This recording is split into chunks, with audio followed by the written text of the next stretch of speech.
Good morning. It's morning. I'm so excited for rigging. I'm so excited for rigging. I'm so ready. I had to warm up my arms though. I made myself oatmeal, I drank some water, and now I'm paranoid that the water I drank was bad. And so I'm coping with that right now. Love paranoid brain. Love paranoid brain.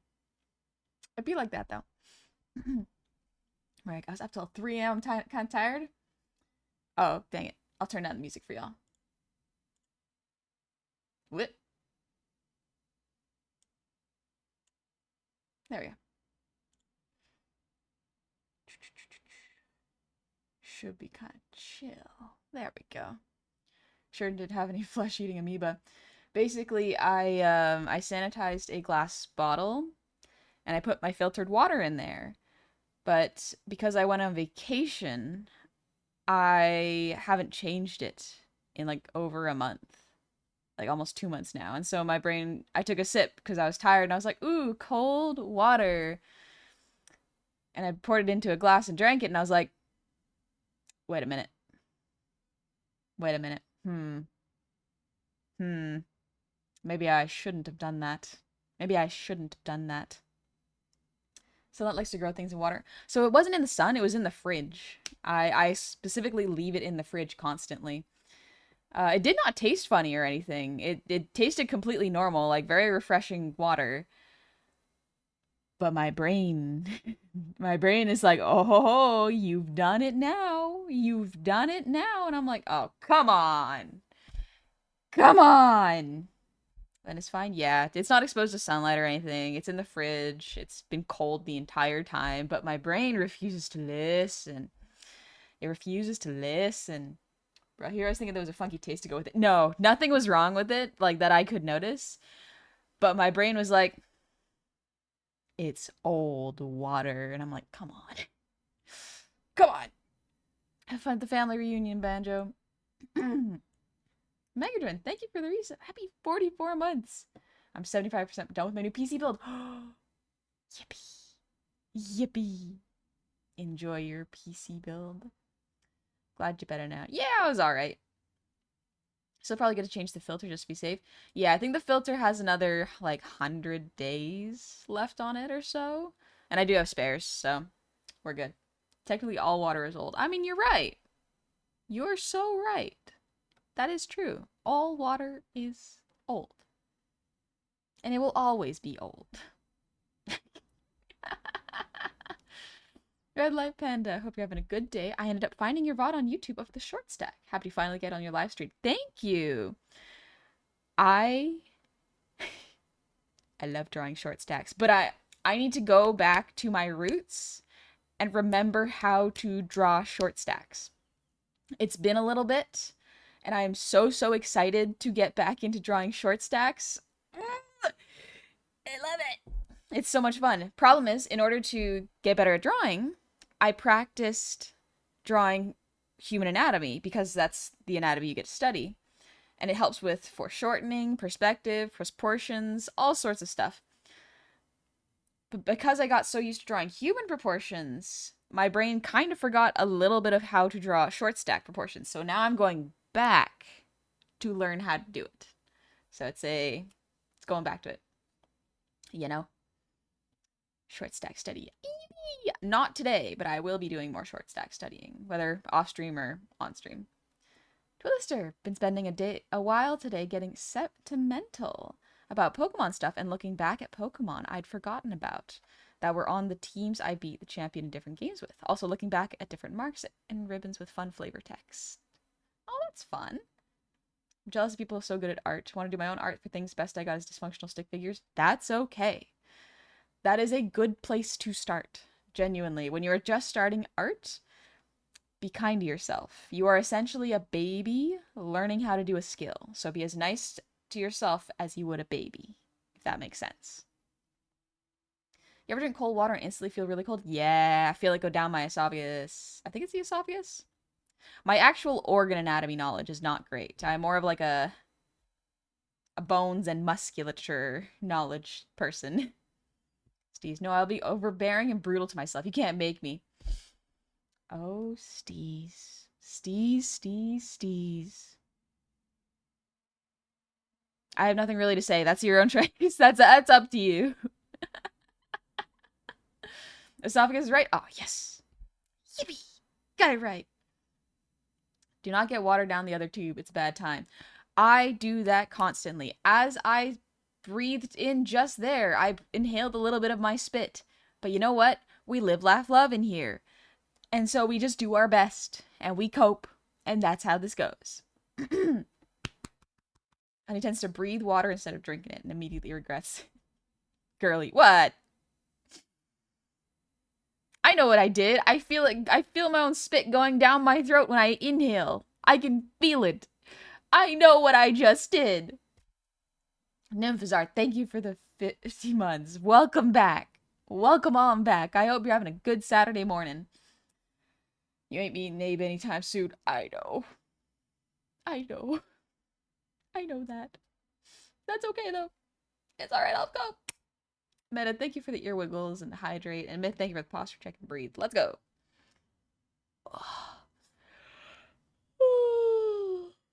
Good stretch for my arms.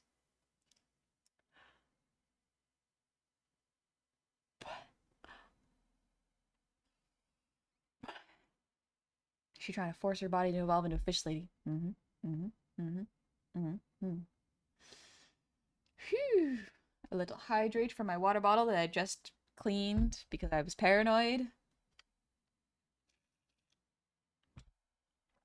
Okay, it doesn't taste like soap. That's good. Clean it out with soap, and I was like, will it taste like soap? Oh, maybe a little aftertaste of soap. That's fine. Not the worst. Johnny got to see me really tired. We love when our friends see us tired. That's when we're at our most vulnerable. Oh, and a little ear wiggle.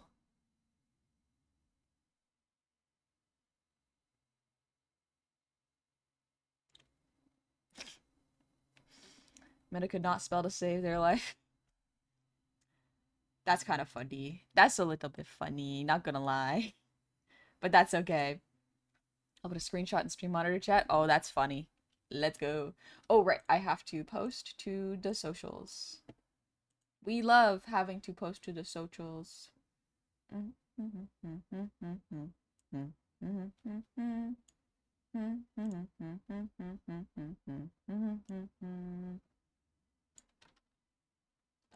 Whoop. Let me do that. Copy that.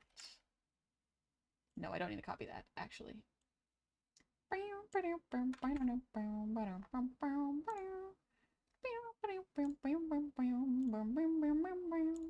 That's not a real song, honey. Stop it. Stop that. Stop that. One sec.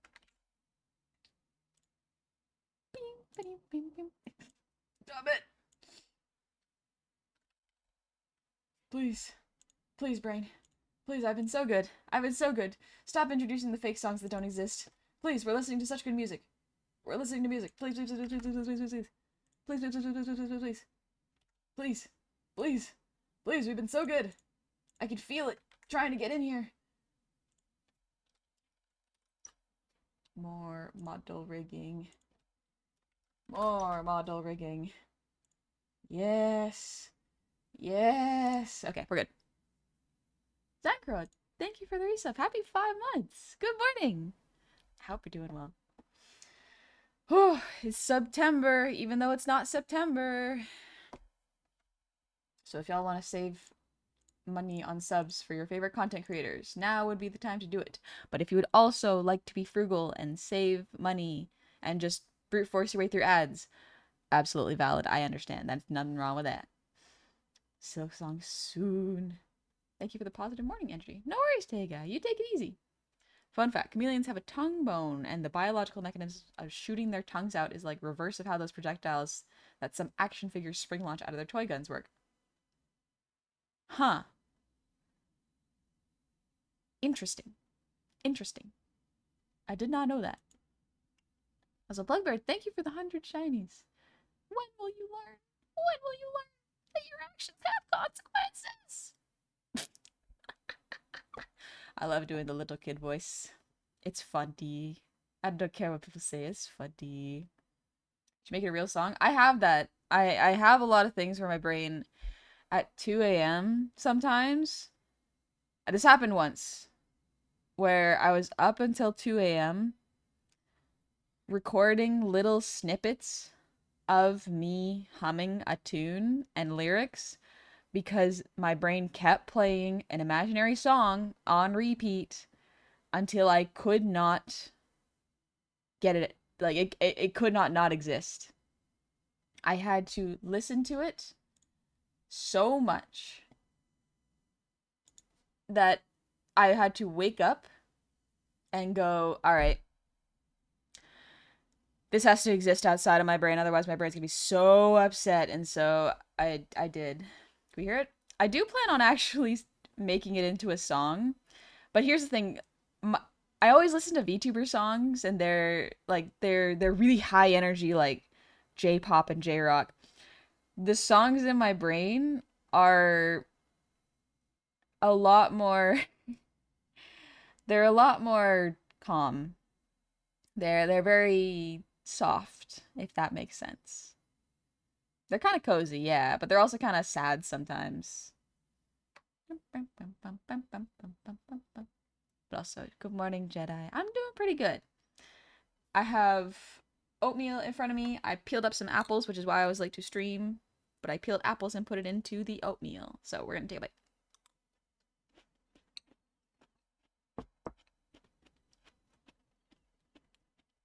Honey haunted by the spirits of old composers. The worms. The worms. More new age? I don't know what new age sounds like. I think it sounds a bit like... How do I describe it? Also, why does this oatmeal taste silly?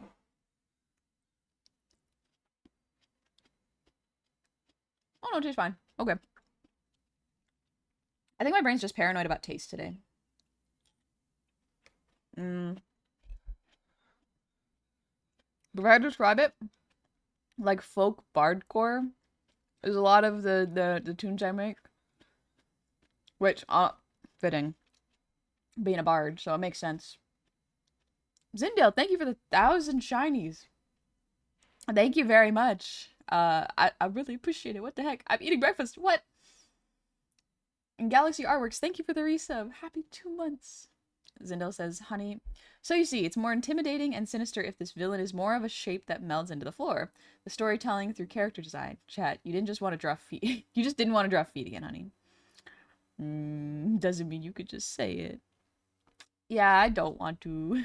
I don't want to draw feet, but it's important. It's important. Feet are important to a character design. Bardcore, I'm gonna use that. So fun fact. If you like bardcore, you can just look it up online. It is a genre. Let's go for it. Megadrin, thank you for the 400 shinies. I learned a few things a while ago. 1, Publix has delicious vegan chocolate chips. 2, the reason some people think they sound annoying is because the way their voice vibrates in their bones. Yes.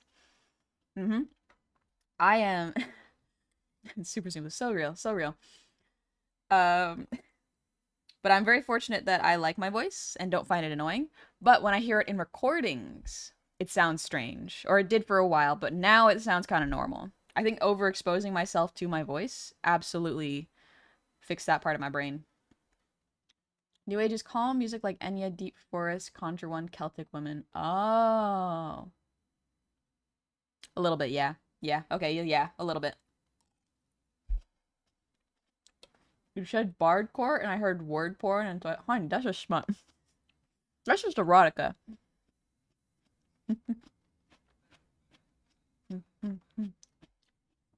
Feels not for. I apologize for my mood. Don't worry about it. Sometimes we start off in a place we don't want to be in. We just gotta find a way to get to the place we want to be. If you're not where you want to be right now, that's okay. Get an idea of where you want to go, and we go there. I've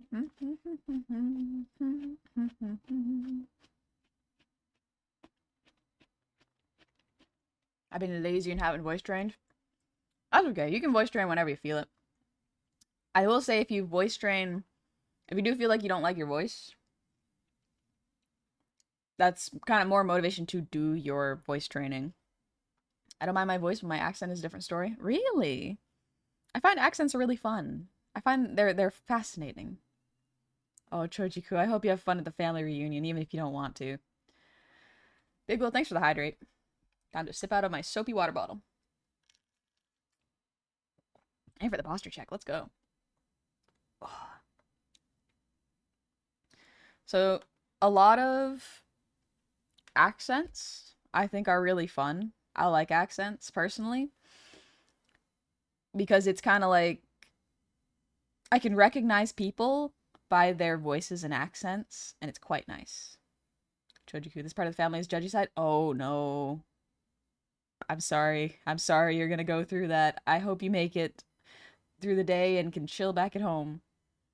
You're not allowed to voice train from 3:17 p.m. to 3:19 p.m. That's the one period of time you're not allowed to voice train. It's for that 2 minutes.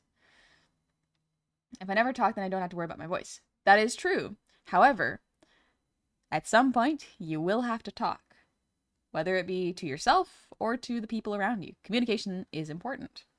You can learn ASL and communicate that way, but that's a little trickier because not everyone knows ASL. And the nice thing is if you are able to make it so that you like your voice, it kind of boosts your confidence a lot, especially when you are expressing yourself. It helps with connecting with people in a way that you want to connect with them. It's great. Communicate via whiteboard and dry erase marker. The old silent film way. I do want to learn ASL. I think it would be fun. A person's accent tells a story about themselves. It's a part of them. Southern, especially Alabama, although I don't live there anymore. Really? What's wrong with that accent? I think it's nice. Been in the Midwest too long, I'm dropping syllables in the middle of words sometimes. That do happen. That do happen. Also, Black Iris, thank you for the resub for 6 months. Oh my gosh. Thank you so much. That's very kind of you. My family communicates by yelling. Now, I don't think it's the volume that gets the message across. Usually it's what you say. Also, hello, Dingy. To be fair, I don't think there's an accent out there that doesn't do this. Diction requires slower speech and deliberate practice, I've learned. Being very good at enunciating takes practice and a lot of thought. And I'm full of thoughts, baby. When movies got sound, it ruins some actors. I would not be surprised. Because people would get an idea of what the voice sounds like. And then when it doesn't match their headcanon, basically, then that's it. That's it for the actor.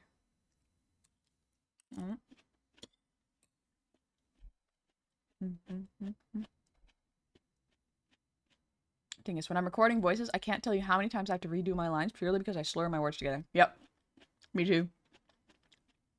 I enunciate more frequently on stream, but even then, my words still blur together. Just practice saying enunciation is good practice for enunciation. Words be funny like that. There's a lot of words for, I think the word is proper diction, or is diction writing? The Docs Fox. Thank you for continuing your sub. That's very kind of you. Thank you very, very much. I've worn out the R key on my keyboard from doing new takes in Audacity. It's rough. It's rough doing recordings because when you got to listen to your voice, you can always hear like the little imperfections that make it real, but don't make it polished for like a recording, and it's tough. Diction is word choice. Gotcha. Yeah, okay. That makes sense. I recognize people by how they certain words. Perfect example is Bill Nighy, who plays Davy Jones in the Pirates movies. I instantly know who he is. Ooh. Yeah. I guess it's just enunciation. Enunciation is syllables, articulation is clarity. Oh, okay. See, words are complicated. Words are quite complicated. And that's all right. That's kind of normal. Uh-huh.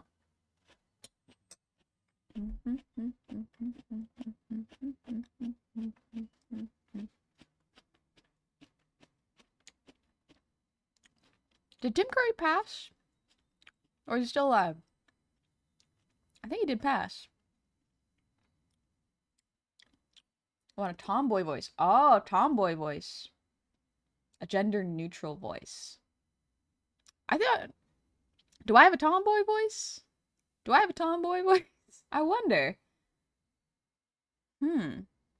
What's an example of a tomboy voice? You. Okay, yeah. Yeah, okay, gotcha. So funny. It's kind of funny because, like, I remember when I first debuted, I was like, should I put on a voice? Because a lot of people tend to put on voices when they're streaming. And I've tried to do that for a little bit before stream. And I just found I couldn't do it. I kept slipping into my regular voice. I was like, nah, I'll just do my regular voice. And I'm glad I did, because apparently using that fake voice, or less false voice, can wreck your vocal cords if you don't know how to do it properly. You got less of a traditional feminine tone, I guess. Ah, okay. Tim Curry's still alive? Dang. I can't tell. I only know Tim Curry from a couple things, and I'm like, I don't know if he's still around. Like, I don't know what people are up to. I don't keep up. There's so many people alive in the world. Good for them.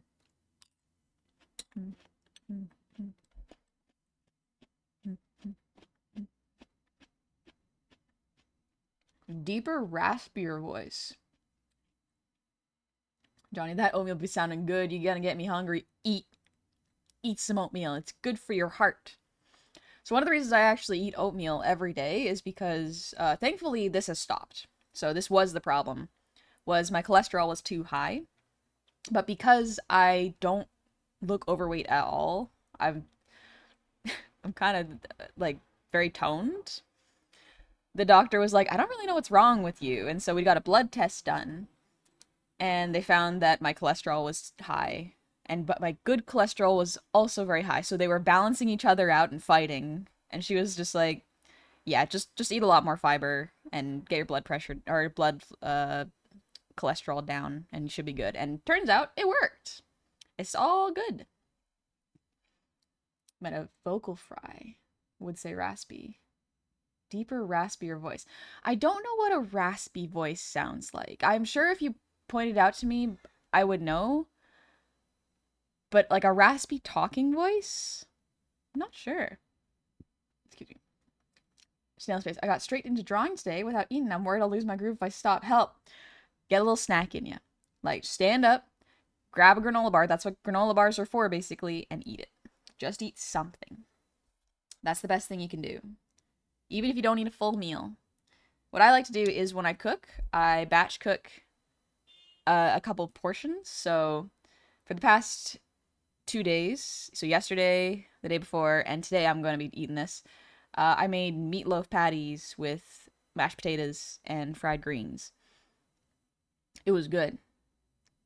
But it does help me so that I have these portions, usually it's just 3 portions, ready in the fridge. Or 2 portions, I guess, ready in the fridge. So that I can eat fast and don't lose my groove. It helps. Your vocal fry is raspy. Really? Think Miley Cyrus's modern voice. That's where it kind of breaks. Oh. Here's the thing. I would love to be able to sing like Miley Cyrus. I think her voice is just delightful. Especially in her album where it was featuring Flowers and Jaded. So beautiful. I have no idea how to push that raspiness into singing, unfortunately. But, oh, sounds nice. The average American needs more fiber in their diet. Yes. So pretty much every morning for breakfast, I have oatmeal. I mix it up. I make it sweet oatmeal, sometimes savory oatmeal, but I have oatmeal for breakfast, and that's basically fixed me. It fixed my heart palpitations. Eat your fiber, especially in the morning. If you do it in the morning, you get it out of the way, and you're done for the day. You're good. Hello, Bricks. Kill for sweet oatmeal. Sweet oatmeal's good. You just make the oatmeal, put in some honey and some chopped up apples, you're good. Sweet oatmeal. Savory oatmeal, you can put some miso into it with some soy sauce and eggs, some carrots that have been boiled, broccoli. Like, delightful. Put some spinach in there for good measure. Oh, oh, yummy, yummy, yummy. Just talk really weird until you accidentally do a raspy voice and focus on that. Talk really weird, huh? Gotta fix them heart plaps. You want the good kind of plaps, not the bad ones.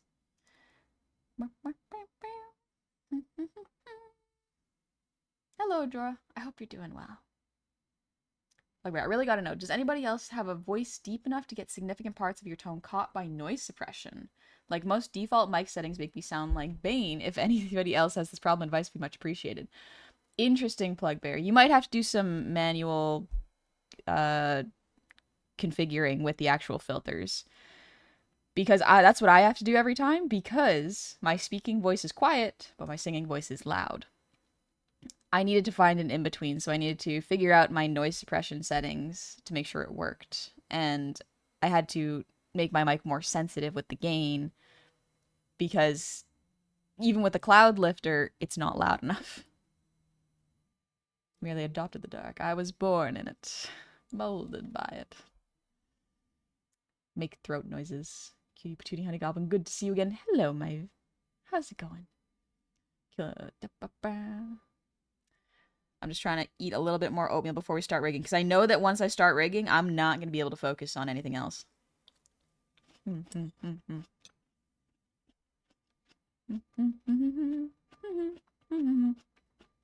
Hey, Shell Sound. Yeah, we're back at rigging the model. So excited. So excited. I love rigging model. Flubber, I'd imagine getting a better mix would help. The Yeti Nano probably ain't it. Venerable, though it may be. That is pretty good.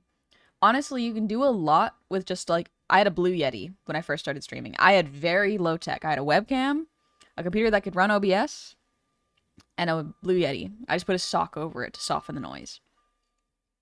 And then later, when I was able to upgrade to a better mic and a better computer, turned out really good. Turned out I still needed to finick with stuff a lot, but worked out. To be fair, the rigging is quite engaging. Oh, good. I'm glad y'all find the rigging engaging. To make your oatmeal the night before, it's better that way. Really? I make it the morning of. This comes down to your filters. Even with a USB mic, with the right filters, you can make it sound a lot better. The filters are in OBS, by the way.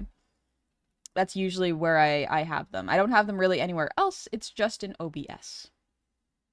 You don't really need a great mic unless you're doing, like, professional recordings. Yep. Unless you have the budget for it and are willing to splurge for it, like I was, where I was like, okay, this is something I can do, and I want to have good sound. So I figured I have it in my budget for a tech upgrade. Let's get a new mic set up. And so I got an Shure SM7B with a cloud lifter and a Scarlett. Very expensive, very high quality, but not really necessary if you are a hobbyist. Or, like, if you want to and you're really an enthusiastic hobbyist, you can. But I got it in case I wanted to do voiceovers, recordings for music. Really anything that has to do with voice work. And it's very important. Mic Twins, except I can use a Go XLR. Yeah! I don't have a Go XLR, but I've heard they're good. Reverb plugs are a great plugin for OBS mic tuning, which is free. Oh, didn't know that. Hey, RJ Boss. I'll get to work in a minute. I gotta eat my oatmeal.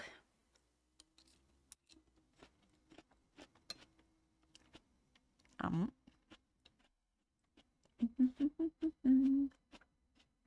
respect riggers at stuff. It takes so long and so much patience. It does. So much of the work that I've done on the model that we're going to see today, I did the really tedious, boring to watch stuff before even getting to showing it on stream.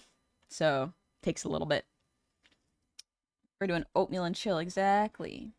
It's good for our hearts.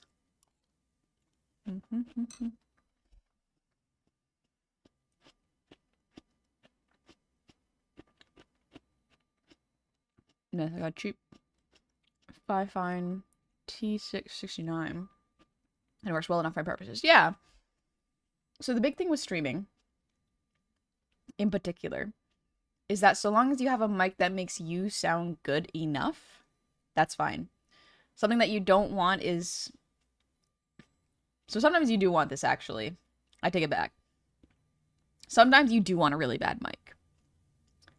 And the reason for this is, depending on what kind of content you do, a really bad mic can be funny. Think about a lot of those gaming outrage moments that you see on stream. Those kind of mics, like they sound like what I call them announcer mics, are really funny if you are high energy and love to get worked up about things. Granted, it doesn't work as well for like calmer stuff. Yeah, that's the thing is mic peaking is hilarious. It adds to a moment that will just make it way funnier rather than just a streamer getting angry. However, because I am much more low energy and do not get as angry at games because my brain is like, oh, okay, I didn't do so good.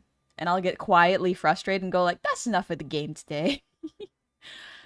So for me, a mic that peaks is not really one that I want. Because for me, a calmer, more soothing vibe for mics is kind of what I shine with, you know? And I really want to give streaming another try. I just need a new PNG and need to set up OBS, which I don't want to do because OBS is a bitch. OBS is a lot of work. Most of the time when things go wrong, it is because of OBS. And sometimes there's no fixes. Sometimes you want to do something really cool and complex, and OBS just doesn't want to cooperate. It'll work for someone else, but for some reason it won't work for you. There is no solution sometimes. You would have to talk to an expert, and I am myself not an expert. I am not an expert in OBS. My setup, compared to a lot of other streamers, is quite basic. It is quite basic. It is mostly window captures and animated backgrounds and the good mic setup and a couple of browser overlays. That's it. You can do a lot with really basic stuff in OBS. It can look very professional and good with very minimal setup. It's getting OBS set up. That is the important thing. It is making sure you have the scene set up. Setting it up so that your audio is split so that you don't get copyright claimed or DMCA'd, you know? It's a lot. Paramount. Streaming sounds fun, but everyone in my house is so loud. I think you can still stream with a loud roommate, depending on your mic. But yeah, if you want like crisp, clean audio that is just your voice, then it might be a little more difficult. You can always do it and see how it feels, though, you know? Why am I singing Blue's Clues? Why? Why? Kronos. After a few years of voice acting in a few streams, I found that a good EQ filter and composite min helps. With a little work, you can make a $25 to $50 sound like a higher grade mic. Just tweak the settings till you get your sound. Yeah, a lot of it is in the settings. And here's the thing. If you have the patience to fiddle with the settings and save your settings, you'll be fine with like a really cheap mic. Like absolutely golden with it. Me, I wanted to upgrade anyways, and I was able to, so I was like, let's give it a try. And it does work, so it's good for me. Also, Strawman, thank you for the resub with Prime. Happy 4 months, welcome back. Been a lurker since the Blue Apron days, by the way. Love your stuff. Thank you very much. I'm glad you liked it. I like that model. That was a fun one. It's an oldie and a goodie. I don't have it on this computer. It's on my old computer. But looking back, what a time. What a time. Thing is, honestly, if you really care about having good audio, you have to learn what filters do. Rarely does one configuration solve absolutely everything, and depending on what you're doing, it can change how the setup needs to be. That being said, I still need to learn. Yep. So that's kind of the fun thing, is a good creator can make excellent stuff with the tools they are given, you know? A good master painter will still be able to make wonderful pieces with a awful paintbrush. So finding out what you can do with what you're limited by can absolutely still produce wonderful results. It is when you have the time and the funds later on, if you'd like, to upgrade that you can really push forward into a new level. But you can still do great stuff with low budget stuff. I think something that is really good to know is like when you work with low budget stuff, it prepares you to be even better with the high budget stuff than people who went straight into high budget. Like, absolutely. Working with pens and pencils made me very good at drawing and line work very quickly compared to some people who may just go directly into digital drawing. But we all get to that same point of being what we call good at something at different times. So it's kind of, you can start anywhere. You just got to know the limitations of your tools, you know? Oh.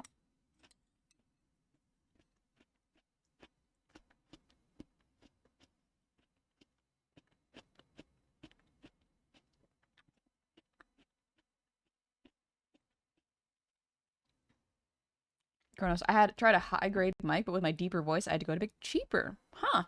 Picks up far more than a higher grade with settings. I cleared it out, and now my full range is available now. Nice. Okay. $300 mic, $40 Blake. If you want a good sound room's quality to it, yeah. Yeah, pretty much. Oh, little stretch. Almost through my oatmeal. Let's go. But yeah. I started streaming with such low quality equipment. But in doing that, I learned how to work with the low quality equipment to make my good quality equipment work better. The key is to do audio recording in a pillow fort. So, fun fact, depending on your library and what cities you live in, libraries often have recording rooms. Granted, this is usually in cities. Be sure to check your local libraries because they may be there for you. If you want to do a very professional recording without spending thousands of dollars potentially, do check them out. Because sometimes they have classes on how to adjust mics so that they fit each person, and that is really, really good. That's really important.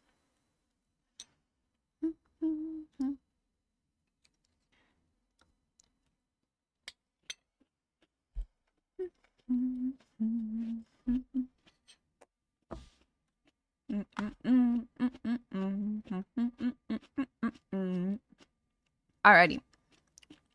Let's switch over to art.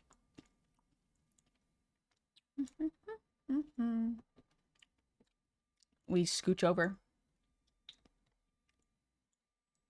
That's not bad. Yeah, that's pretty good. Okay. Yummy, yummy, yummy. Remember, libraries should be protected and supported at all costs. We love libraries. They are truly protecting everyone. And I mean everyone. Making sure people can get educated for free. Libraries, I think, controversial take. Libraries are more important than churches because they are a place for community, just like churches are, but they also educate you with verifiable sources. Very hot take, I know. But like, they're so important. They're so important. My library actually helped me pass my finals last year. Yeah. They can help you to learn and grow. And not a lot of places do that for free. I'll take some of that hot take cake. Libraries are real punk rock. Libraries are probably some of the punkest things ever to exist. Absolutely. You know what? I admire the honesty and boldness in your statement. I think I'm correct, too. I think I am correct in that one. Hello, Quintus. Because, yeah, churches are great for community. I will say that. The tricky thing is, like, they don't really offer resources a lot of the times. When you go to a church, you go to a church to do something for the church. Whereas when you go to a library, the library does something for you. You go there for help from the library, and the library goes out of its way to order the materials you need in order to succeed. That's the thing you can do. If your library does not have a particular book you are looking for, ask the librarian if they have it in a different library or if they can order it for you, and they will get it. Because the library has that ability to ask for books and get it to their communities explicitly because people ask for them. I've never seen a manga section at the church. Case closed. Exactly. All right, we got the up and down angles. There was something I wanted to do here that was really important, and I'm trying to remember what it was. What was I trying to do?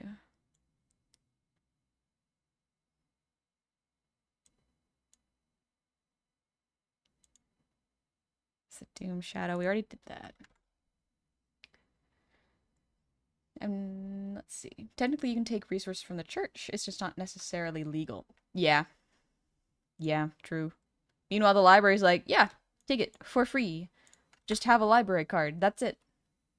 That way we can keep track of whether someone uses the book and if we needed to order more. It's not really to go like, oh, we keep track of you so we can get the book back from you. They don't usually care about that very much. They're usually like, just so we know how many people are using this book, whether it is considered useful, and whether we keep it whenever we have to thin out the books. Because that's what libraries do. If you like a book being in the library, take it out. Because if the book does not get used enough, it's potentially on the library's chopping block when it comes to sorting through old books that are out of circulation, you know?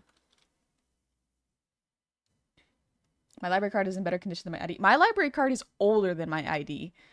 My parents are very good about giving me a library card at a very young age. And so I would always go to the library. It was the best place to hang out. Do you return those movies, honey? Yes, I did yesterday. Thank you for reminding me. I did return them yesterday, so we're all good. Those cowards at the Vatican could never sanction a yaoi section at the church book swap. Never. They could never do that. I think the head here... Where is the scalp? There we go. The scalp needs to be a little wider here in order to keep the volume. I love looking at things on a second day because it gives me more perspective of like, hey, this doesn't quite look as good as I thought it did last night. And I'm like, yes, okay, good. We can adjust that then. All right. Trying to think of anything else. The toggle is here. Scuff. That was the one I wanted to do. The scuffed up toggle.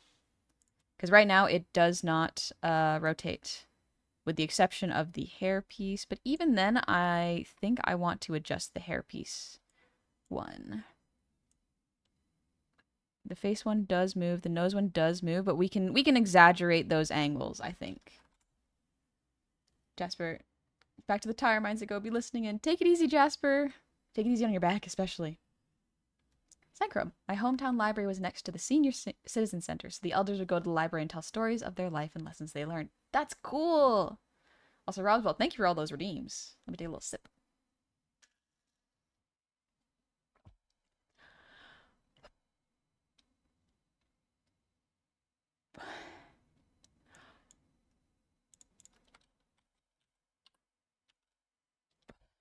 Here we go. All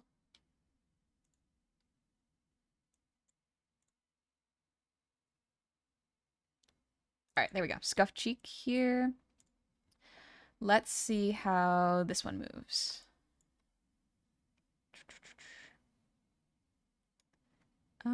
Let's make a different warp deformer. We'll just call it this. And then... Oh, it does not need that many Bezier divisions. It needs way less, actually. Let's say 1 and 1. Does not need a lot. So that is too many warp divisions. Let's do 4 rather than 10. Yeah, that's better. Okay. And then we're going to adjust it a little bit so that it's nice and snug. Call it there. Let's see. Yeah, see, it moves up when you want it to move down with the face rotation. You don't want it to look like it's floating on the face because then it removes the illusion of movement and consistent volumes. So we want to make sure it rotates well. Maybe like this. Yeah, that's closer. Be a little more down. Yep. Gonna stretch it out here, move it up here. Rotate it a little bit this way. Yeah, okay. A little higher.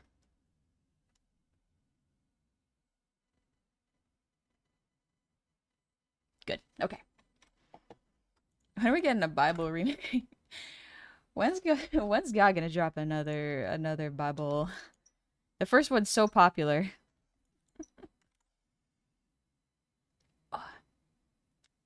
Dio. My library was right across my high school. I opened myself to so many kinds of music, checking out everything they had, downloading them all to my iTunes library. Sheena Nashi, thank you for the raid. Welcome on in, raiders. Pleasure to meet all y'all. My name is Honey. Today, we are rigging another Goblin's model. We're having fun with it. Can you move your ears offbeat, like one up, one down? Yeah. Like that. It's easier when I close my eyes, but because basically it's linked to my eyebrow tracking. So if you can Rock Johnson or DreamWorks face your face, you'll probably find an easier time doing it.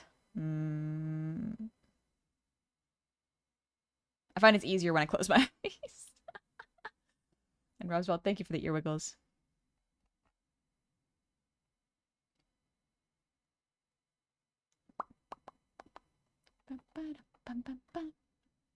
Honey, can you ask Zozo if she likes sun chips? I mean, I guess I could ask Zozo if she likes sun chips. Can you raise and lower your eyebrows separately?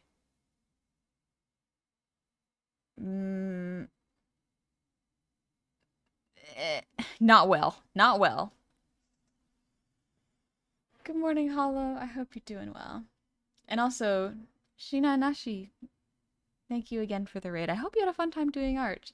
If you want to share your art, absolutely feel free to send it to one of the mods, Myth, Johnny, or Meta. And they can share it with me so it goes on stream if you want to share it. But no worries. If you don't, that is absolutely fine.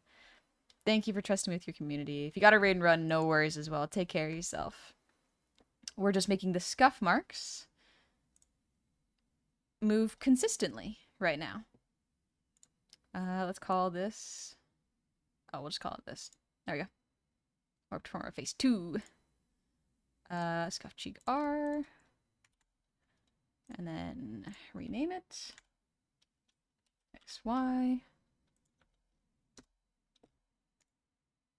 Oh, maybe we'll listen to some Breath of the Wild music. I miss Breath of the Wild specifically. Tears of the Kingdom is fine. I haven't finished it, but like it's fine. The technology is interesting. But Breath of the Wild just has this je ne sais quoi that is so good. Perhaps if you manually move your eyebrows with your hands. Let's try it.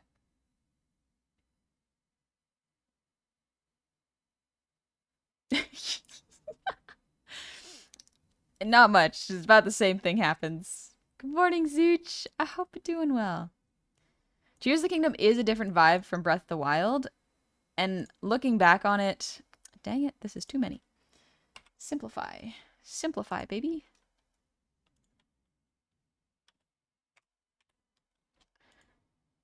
And looking back on it, I think Breath of the Wild has something that Tears of the Kingdom doesn't have.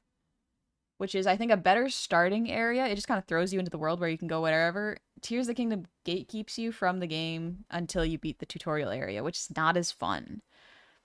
It's also not really a new world. The underground world is interesting, but once you figure out how to navigate it, it's not particularly complex. I think Breath of the Wild was just so good. So good.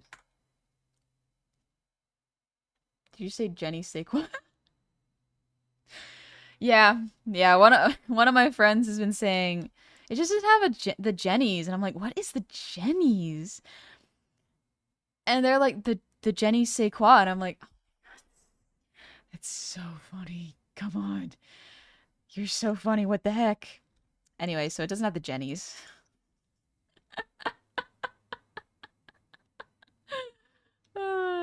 Just funny.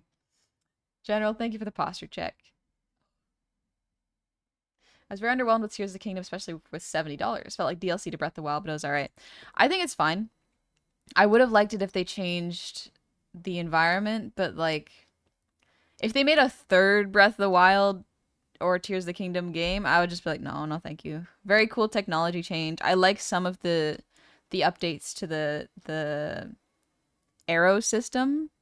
That was fun, but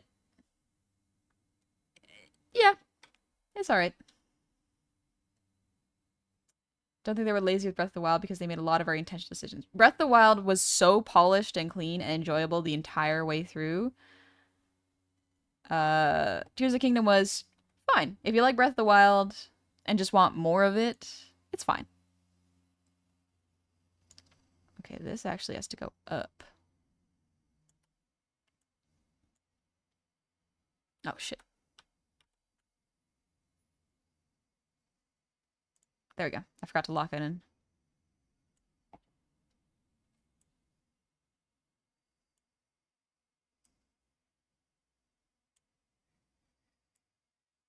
Move it down. Yep, there we go. Okay, good stuff. We're gonna do it with the nose, too.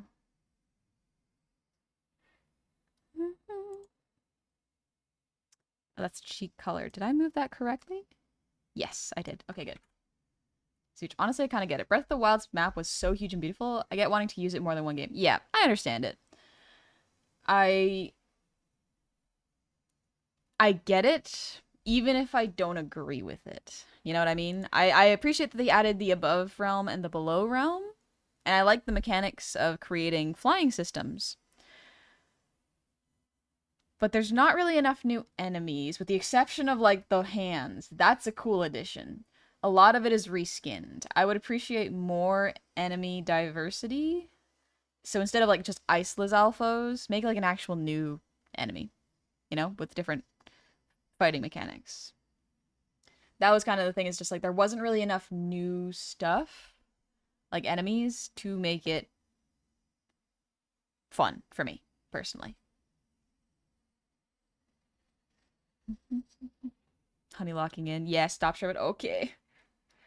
Oogie. The Skylands are empty, but they're empty for a reason. Yeah, the Skylands are empty. I would have liked it if different monsters, like if there were birds and flying monsters that you had to fight in the air, that would be really cool. And there were some of those, but eh, eh. But I understand in trying to make a game that's for all ages, you're gonna run into problems with that, where it's like the difficulty spike is very tricky. Where's the nose? Nose, there it is. Scuff nose.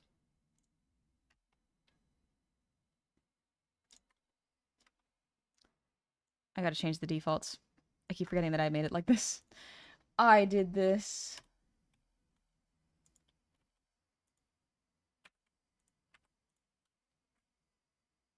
Alright, there we go. We can stretch this out because it is... Yep, a slight stretch. Even more, actually. A little lower.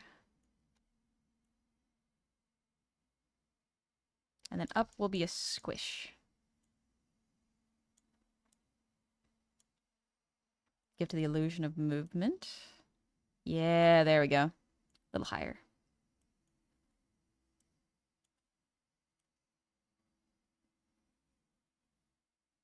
There we go. Okay. They should have added Midna. Would have been peak. I understand them not wanting to bring back Midna. Like, that's fine. I've never played that game. Apparently Midna's a big fan favorite. Understandable why with the design. But I understand them not wanting to bring back some old characters, you know?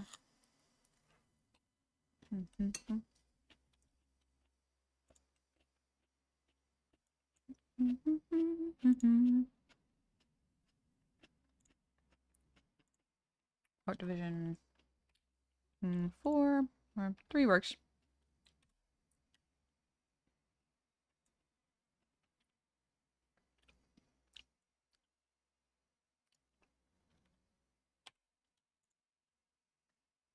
Okay, yeah.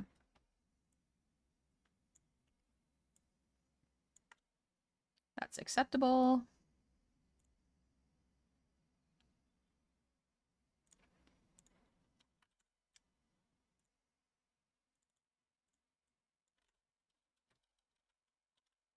So although we're going to do the X angles, which is left and right, we are double checking the ups and downs so that we don't miss anything. Because if we don't do it properly, it is going to look a little strange. So we want to make sure that the layers are correct and done well. Okay.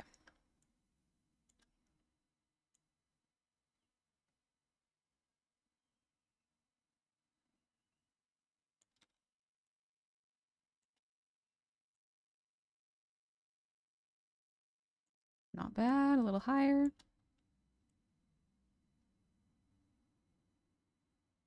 Okay, there we go. Good stuff. Mood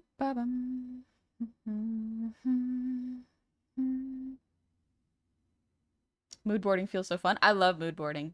I love when clients mood board for the artist because it gives me such a good idea of what they want to go for.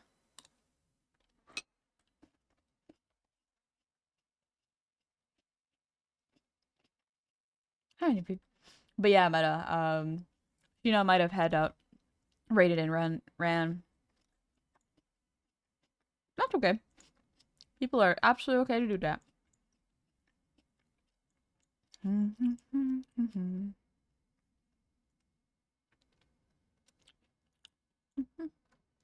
Aku, thank you for the 16 months. Welcome on back. Hope you're doing well. Keen to this. Unfortunately, I'm going to eat soon, so enjoy your time, people, and cherish your time with them. Cherish. Gotta spend your time doing things that you want to do. It's important. Things that you have to and want to do are important to consider. All right, so let's see. Move this down a little bit. Yeah, there we go. Okay. That looks pretty good.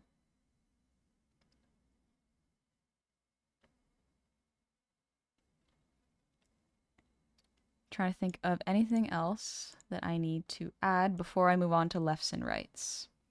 We're not going to do the cheeks yet. That one is going to be done after the lefts and rights. Same thing with the second eye. We're going to do that after the lefts and rights. Because we want to do all of that rigging at once so that we only have to do it one time. Hello, Zozo. Zozo, do you like sun chips? You ever go full lemon grab in your head? Unacceptable! No, I haven't done that yet. Maybe I'll start, see how it feels, you know? Let's see.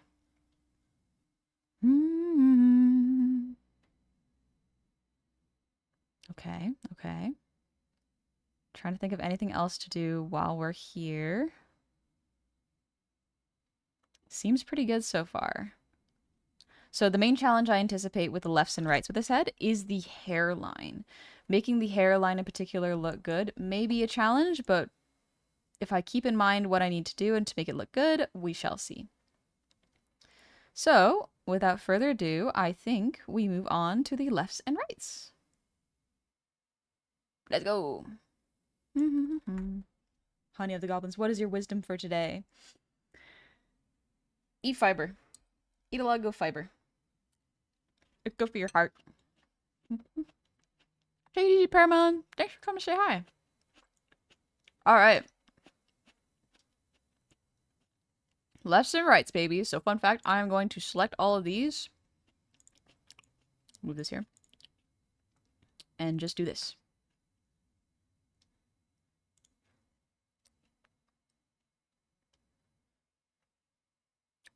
Did I miscalculate? Oh,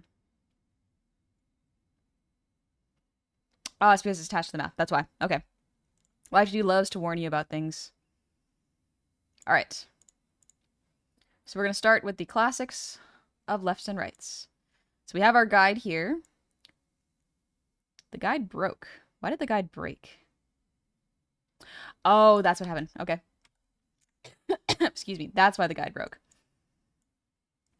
It's because I selected the wrong things. Okay, we're going to have to do this manually. That's fine. Love sun chips? Sun chip.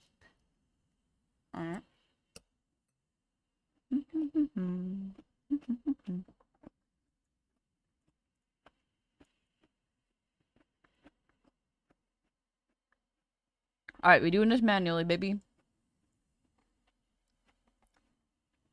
Let's start with the face.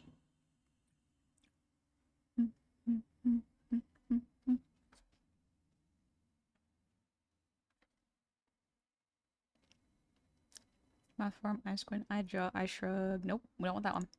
There we go. We don't want the blush, we don't want the nose, we want the face. Here we go.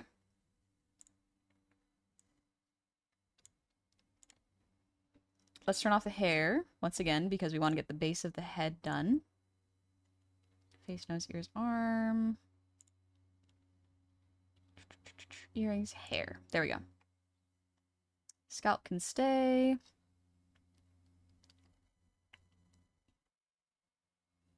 Fringe, that's the one. There we go. And the back hair. There we go. Okay. So once again, as y'all can see, we have gotten down to the base of the pretty much bald version so that we can see the head shape clearer. Because we want to be able to do it well.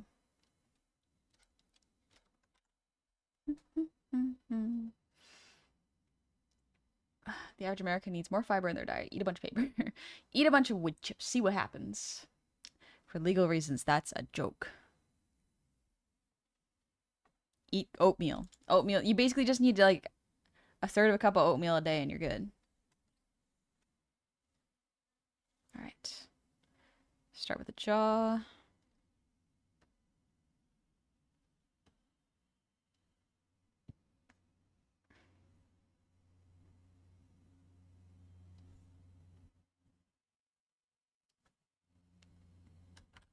Actually, why don't I try this? Let's move it all over. Nope, not that one.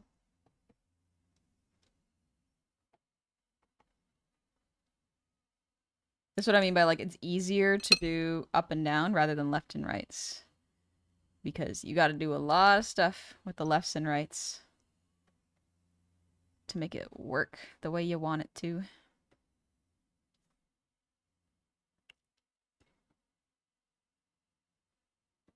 Move it up here. Got to get the indent of the cheek going.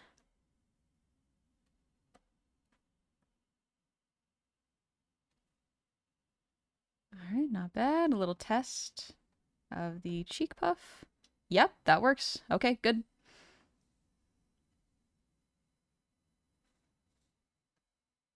Let's see. The jaw shape is so important to making sure that the character feels like they're actually rotating in 3D space. Yep, okay, that's good. Good morning, Rigmasters. Good morning, Jeff. I hope you had a lovely sleep. Little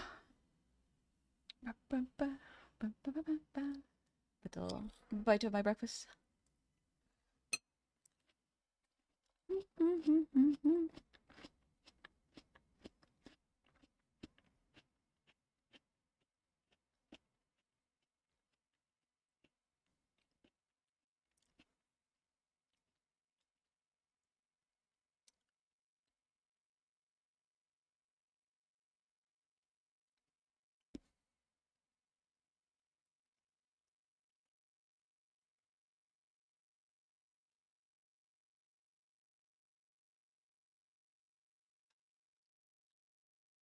Another fun part about this X angle is we only have to do one side and we can mirror the other side, which is so good.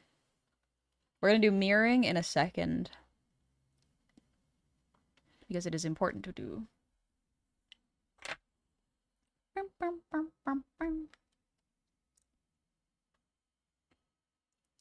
Mess. Didn't know I didn't pray. Feel really tired. I have to pray. Hey everyone, how are you? Have a good prayer session. Doing pretty good. Just doing the rigging right now. And chilling. Alright, that's pretty good. Let's get the head base scalp.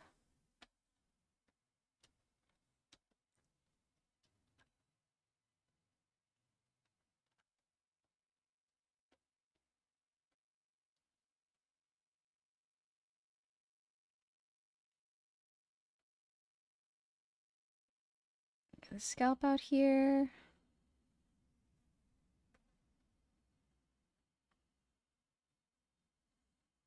Good stuff. That looks pretty clean. Okay.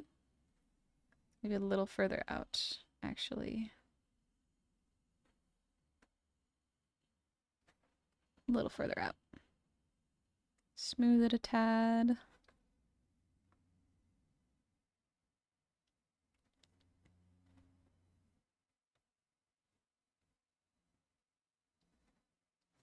There we go. Good stuff. Okay. Big head for big thinking. Exactly. Big ideas. Good stuff.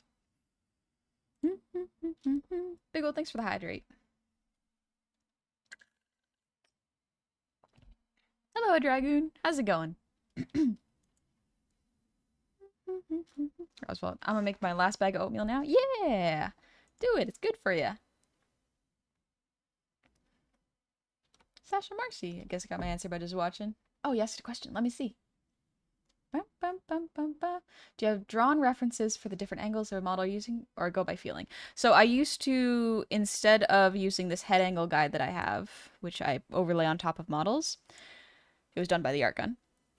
I used to manually draw the angles in Clip Studio and then overlay it on top of the model to get the right angle.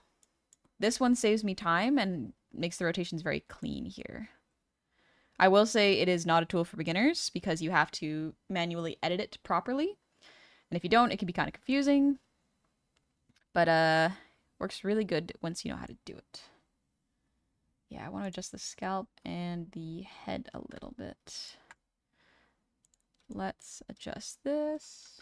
Make it bigger. Now that cheek goes in. Make it smaller. I just want a little indent here.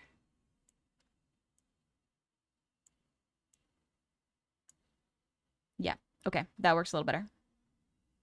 Good, good stuff.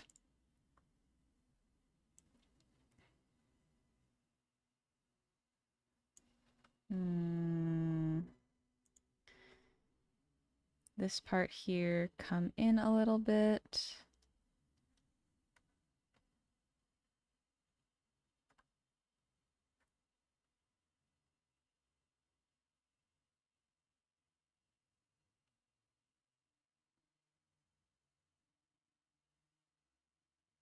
Okay.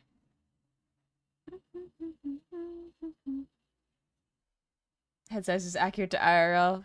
Big head. Big brain.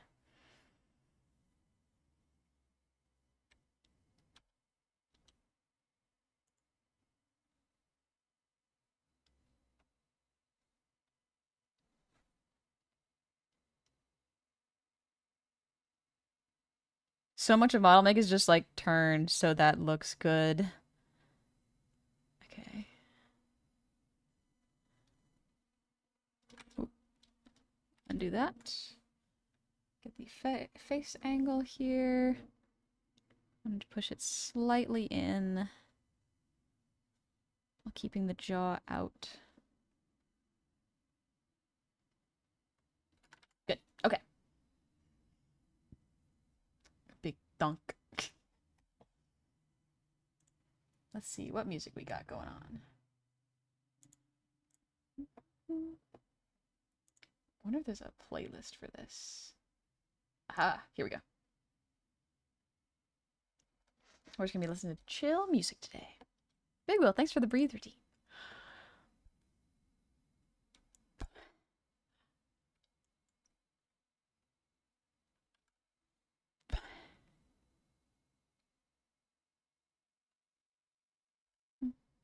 And Randomer, thank you for the reset. Happy 32 months. Welcome on back. 32 months followed the most wholesome, kind, sweetest, cutest goblin all around. It's been a wonderful journey, and I look forward to more in the future. Thank you. Thank you, Randomer. I'm glad you've been having a lovely time here. Chill music. Yeah, it's just chill music for today. We're taking it easy. All right, so let's do the eye and the brow. We can probably do that at the same time.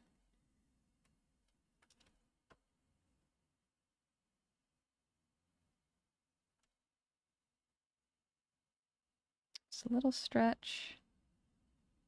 And then we have to do the shape a little bit.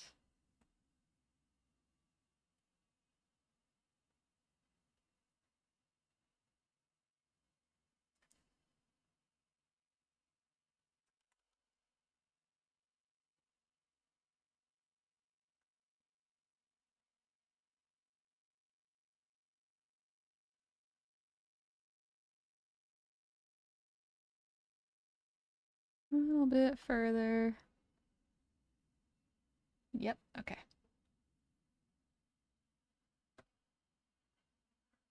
And the eye while it's rotating. We have two computer screens. By the way, your mouth is sometimes not moving. Yeah, that happens sometimes. It means that I look away from my tracking and I mumble sometimes, so I'm not opening my mouth very much. I also do have two computer screens. I have one for a Cintiq and one for a monitor. So I'm either looking forward or looking to my left.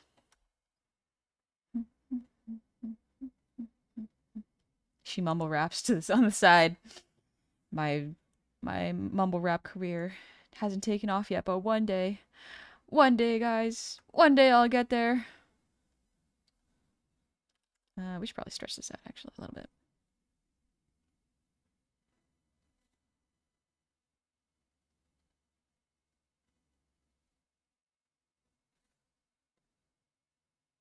Now the iris, XY.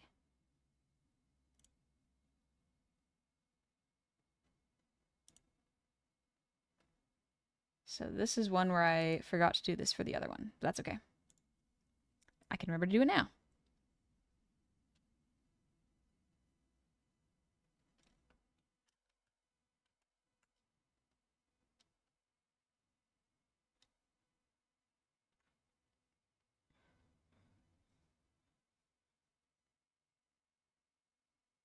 There we go.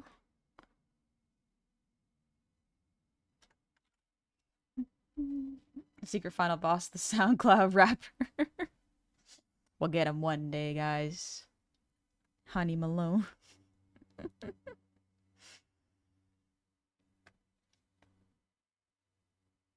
I liked some of Post Malone's songs. Not a lot of them, but it was usually like when he was collabing a little bit. I did enjoy his happier songs. Honey Money. Is there a rapper called Lil Money? I'm pretty sure there's a rapper called Lil Money. Lil Goblin. Lil Honey. There's so many rappers that are like Lil something, you know?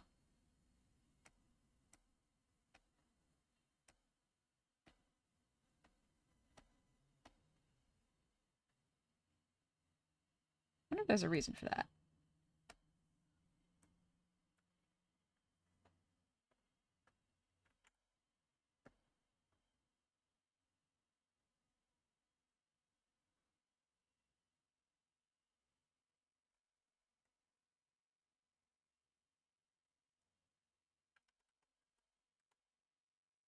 Hmm.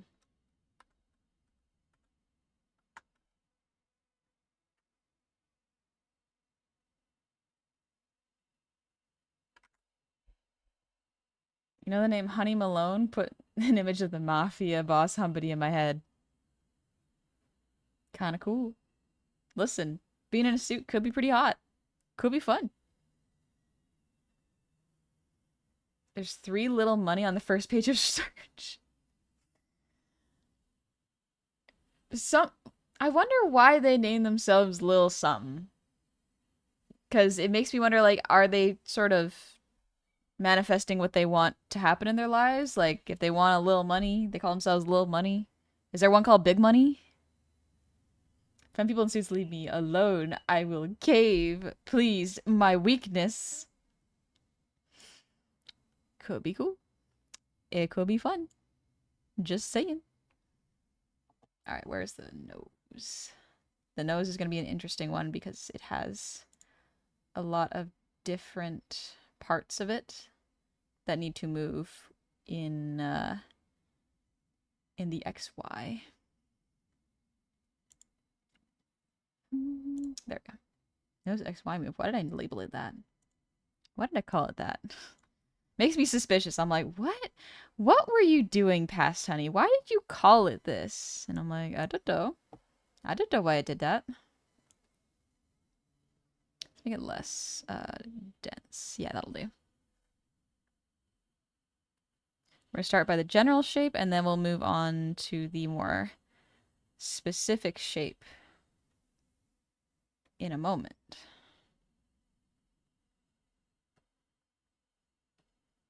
You always start with the big moves first, and then the small ones afterwards with rigging. Not always, I guess. I can think of some where you don't, but, you know. Jeff, you know, it's like how people would name themselves after famous historical figures and put the younger after it? Beethoven the Younger? I guess the second?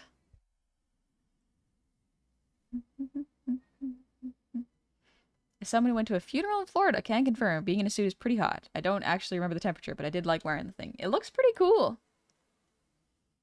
Not gonna lie, it looks pretty dang cool. Alright, so we can see that the nose doesn't really rotate. It looks kind of flat, so we're going to adjust that. We're going to adjust this so that it looks more like a nose and less like an image we've warped. That's basically all of rigging. It's like, does this look like a flat image? Yes? Okay, we need to change that.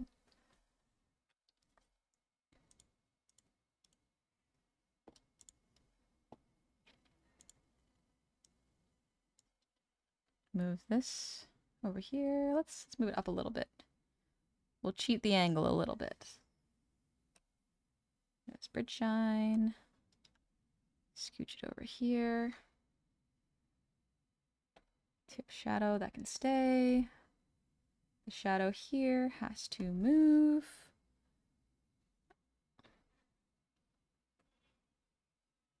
There we go. And the outline.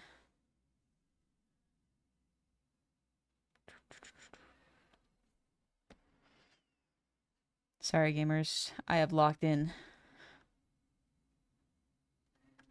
Alright, we actually want this like this. Yeah, okay.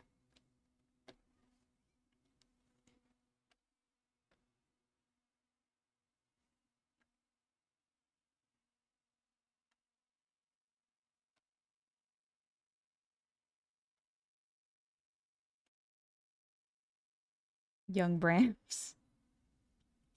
Can't wait for it to cool down enough for me to wear my suits again. Hoping my shoulders and arms aren't too large for them now. Ooh, that's a good problem to have, though. That's a good problem to have.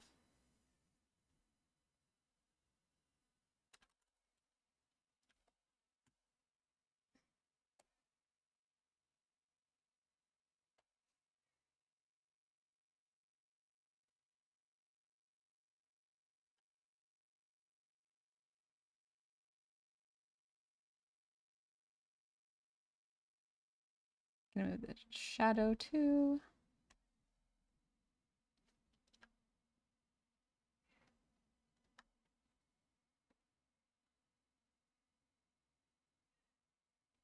Nose bridge is too high. Or too far to the left. Yeah, the nose tip has to go down a little bit.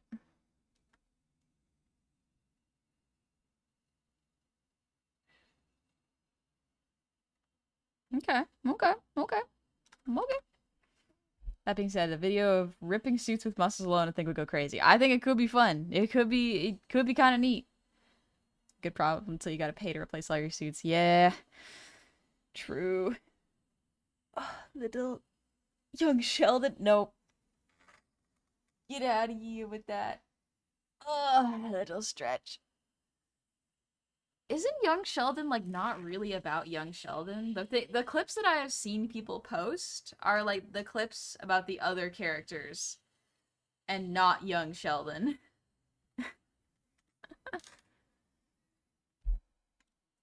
Like people seem to like the show for things other than Sheldon. I like the suit from the outside is black, from the inside is red. What about you? Ooh, I do like that. I like the accent colors being on the inside. I guess it depends on what I'm feeling. Sometimes the suit is just an accessory to the undershirt. Which is just like, maybe I just like office workers. I just like the office worker romance.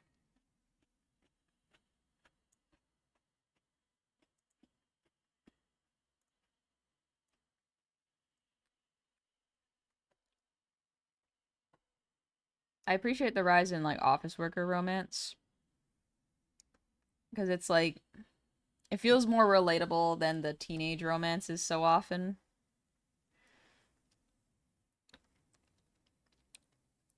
Because like I've seen that before. There's nothing wrong with it. But it's just like I've seen it before.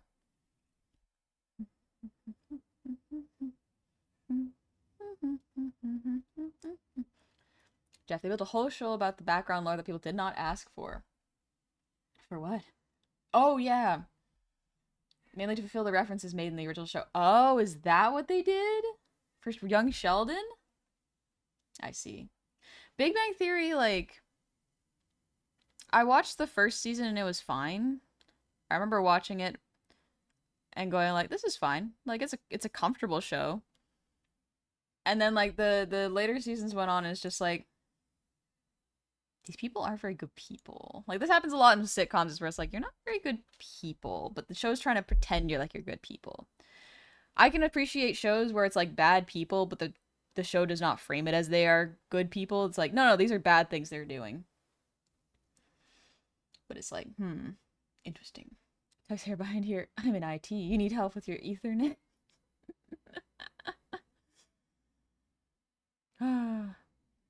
It's here and there Sheldon occasionally, but it's mostly showed on Sheldon's young life, focus on barely touched family of his. That's why I hate Friends, but I like Always Sunny. Yeah, I haven't watched a lot of Always Sunny, but the clips I have seen, I can appreciate, because there is a distinct humor in watching awful people do awful things and have awful things happen to them, you know?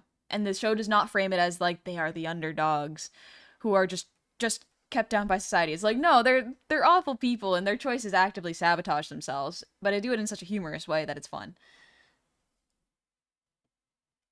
Better Call Saul, the worst people you know come to realize that they're the worst people you know. My mom got hooked on Big Bang Theory and Young Sheldon, now just replays it for background noise, and I'm like, why, mother? Why?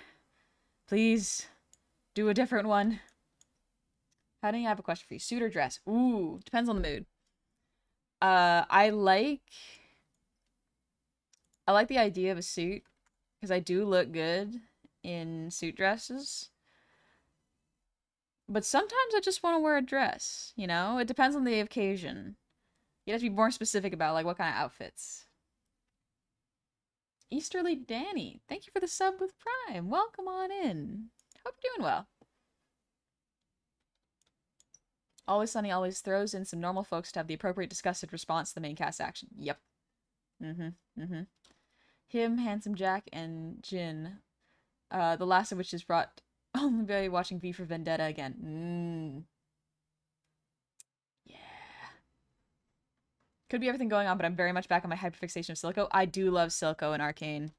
Silco was right. He did things in the immoral way, but he never acted like he wasn't. He's like, I know I'm doing bad stuff, but I'm doing it for the long game. And I'm like, I can respect that you are doing what you think is best for the city. Because, yeah, the nation of Zon did need to exist and have rights of a nation. And the honest truth is, a lot of the times, authoritarian systems do not listen to the oppressed unless there is violence. So you have to have a certain type of violence that ensures that you win and have rights at the end of it, you know? Like this suit. That's a pretty cute suit, honestly. I do like it. Looks like a lot of layers, but that's a pretty cute suit. Love women in suit pants. I am always a fan of bardcore and piratecore. Basically, people who don't listen to you except if they fear what you can do to them. A lot of the times, good people will listen. And there are some good people in authoritarian systems, sometimes. But a lot of them get so caught up in the comfort of the regime that they'll be like, well, I don't want to change this, you know? It's just like, I'll do it later, while people are actively dying of the system that they have created. And it's just like, you're not necessarily a good person. You have been stopped by the creature comforts that the regime affords you. And this isn't saying like, oh, the everyday Joe who's like a blue collar worker. It's like, no, no, no. This is like people who have a say over what their regime looks like, you know? You hate pencil dresses? I think they're fine. Pencil dresses are alright. I don't like heels. That's a me thing, though. I'm not a fan of heels. Being good requires more than not doing active evil. Yep. Evil wins when good people do nothing. It really does. That's why it's important to help in ways that you can, you know? Do something for your community, make people aware. Stuff like that. Awareness is good, but if you can go one step further and turn it into activism, that is even better.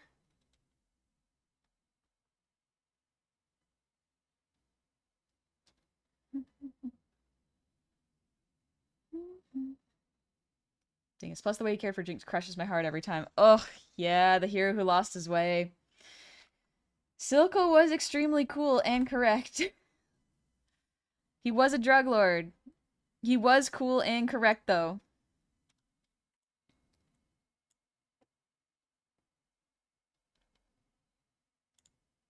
Vander kept the peace, but here's the thing. Peace is only the absence of war and conflict, you know? It is not the solution, you know?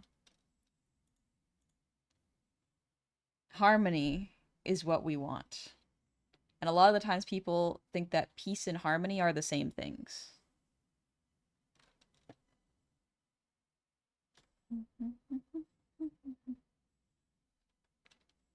His monologue about drowning is so harrowing that it lives rent-free in my head, rent-free.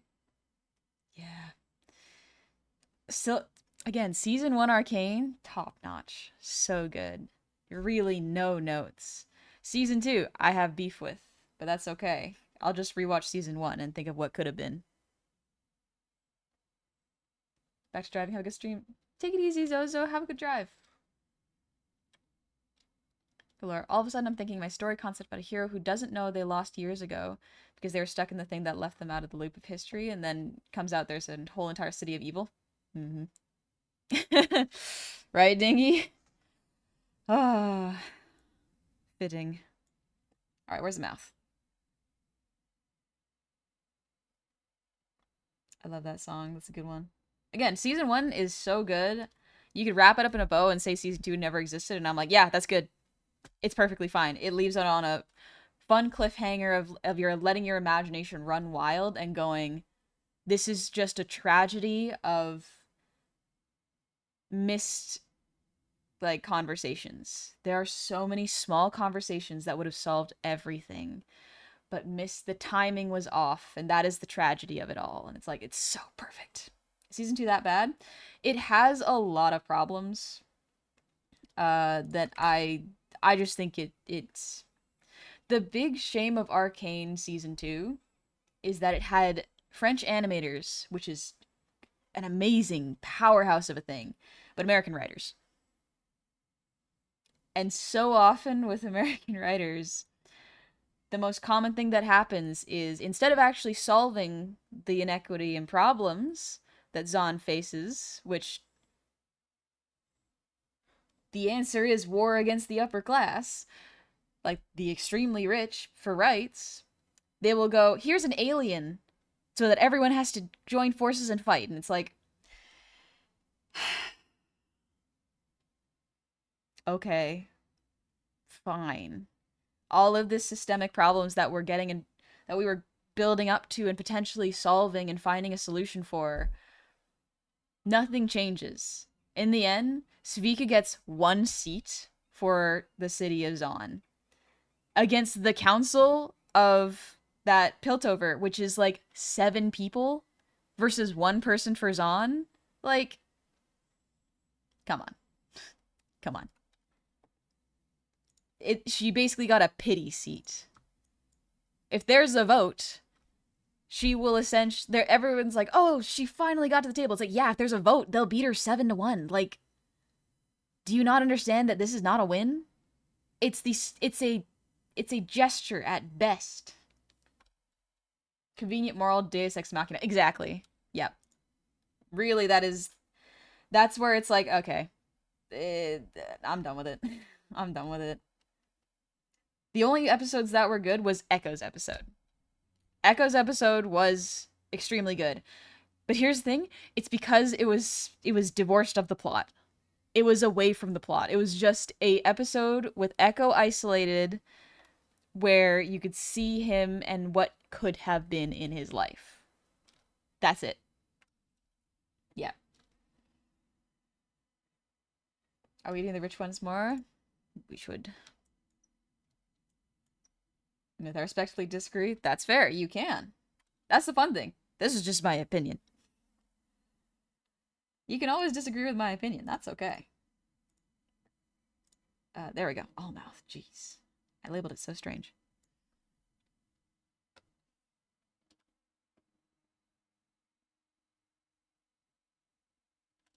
Let's get rid of the cheek real quick.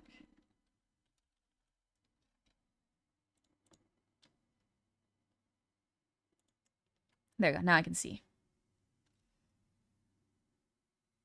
We can agree to disagree. It doesn't have to be anything more than that. Yeah, exactly. That's a nice thing. It's like we were talking about fictional characters right now. We don't got... Oop. We can agree to disagree on just fictional characters. Alright, the center needs to be here. There you go. Thanks for the posture check. Another thing is, like, are we just gonna ignore the fact that, like, Caitlyn gassed an entire city of innocent, underrepresented, marginalized people so that she could catch 1 person? Like, we're just gonna overlook that, right?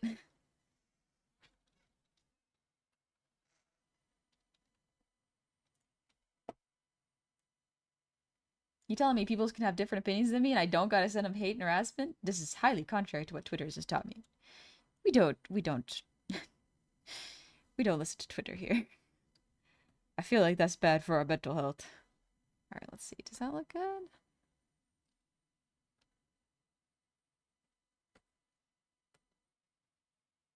Yeah, we want this to be forward a little bit.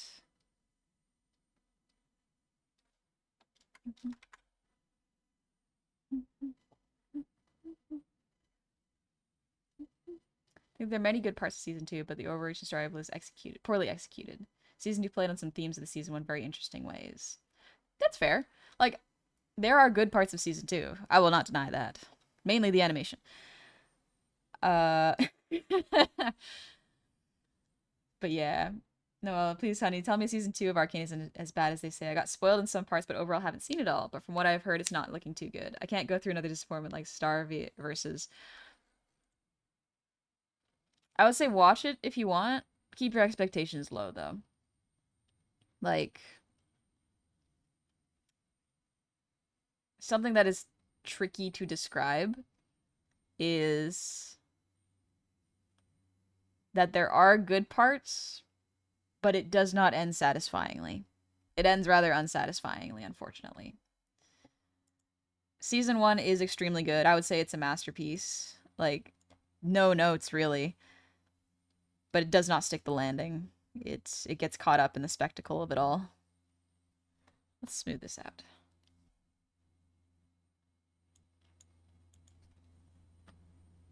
What do you want me to do? Lie to you? Nah, I'm not about that. Everything but the plot of season 2 is good. Yeah, pretty much. I thought season 2 wasn't as strong as season 1, but it's still really fun. It's fun. It's a fun time watching it. But the more you think about it, the more you're like, interesting. Chris, thank you for the ear wiggle. And Big Will, thank you for the posture check. And Retribution, thank you for the hydrate. Let me get a little sip in there. I think the problem is people don't know how to end stories anymore. Here's one of the problems is there's so much setup and not enough payoff. In an effort to subvert the audience's expectation, they leave plot hooks and plot lines out of it and leave them unresolved or resolved by people who are not related to that plot hook, you know? It was a safe ending, as I put it.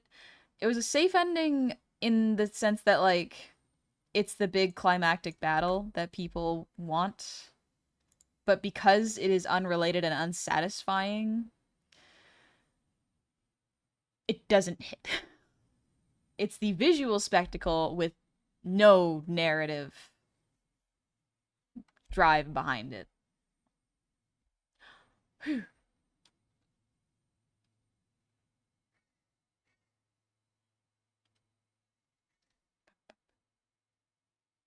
I always like to think of a story's ending first before writing it. Yeah, that's something that is really important. Floor, I'm glad I made a D&D character based off your other other content creators I made a story for, but I'm glad I did D&D character because I felt fitting, and yes, it's in the Discord. Ooh, I'm glad you had fun with that. What am I doing? This one. Right. It's fun to make D&D characters. Sometimes it's fun to base them off of characters that already exist, too. I've heard it called millennial writing, where so many little things are explained in so much detail that it loses so much suspense and power. It's tricky. I have a strong attachment to Jinx, but I think that's more of for a therapist.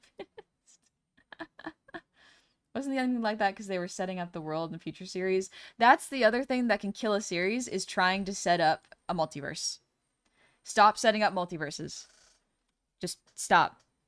Write a good story, and then make another story in the universe later, once you've shown that it's good.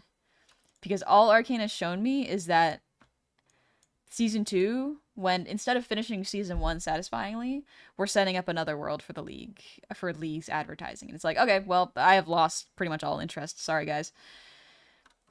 You treated this art form as an ad first, rather than an art first. It can be an ad, but it has to be art first.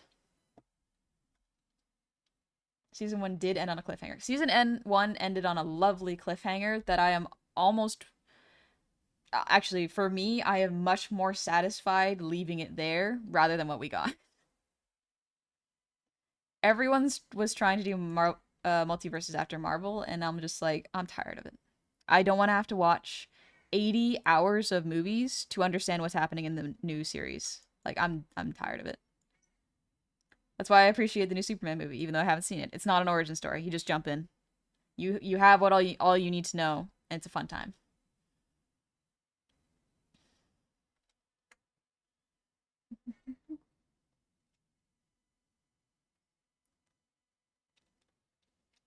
Actually, one thing that I have to consider is how to make the ear merge well. That's one that I have to consider.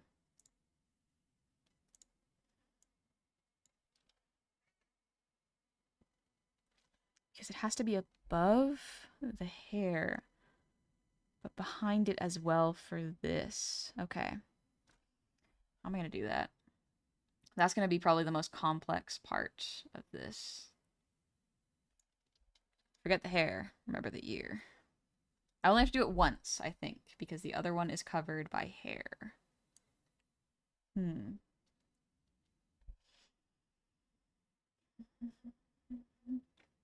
The Fortnitification of everything. Nothing is anything and everything is slop. Yum yum. Not a fan of that one. Not a fan of that, personally. Where's the blush? Here we go. All right, we move the center. And then we scooch this here. Why is that not clipped? I thought I clipped that one. Okay, well, good to know. Things we learn in the process.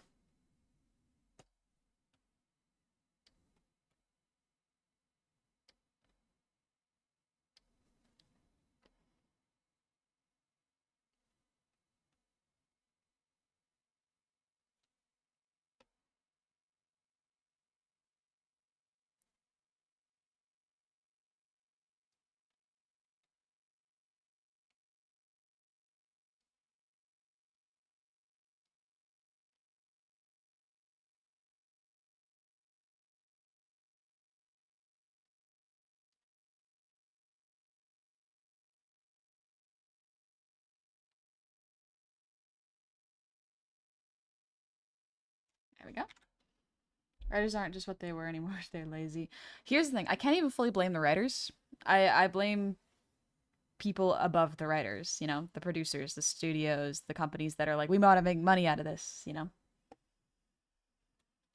Look at Maze Runner. Ends on a cliffhanger. Nice short story. Doesn't need to be continued. Yep. I swear I hate multiverse stories now. Not just like they can't be good. Most of them are either lazy or poorly done. The only multiverse alternative universe concepts is the absolute universe. That's all, because they actually do interesting and unique things with the characters. I think having contained one-off stories are way more interesting. They're way more interesting because they introduce premise and you get to learn about it and then go and think about it, and that's it. It's fun. Shareholders telling writers what they do, like insurance companies telling doctors what to do. Yeah. Yeah.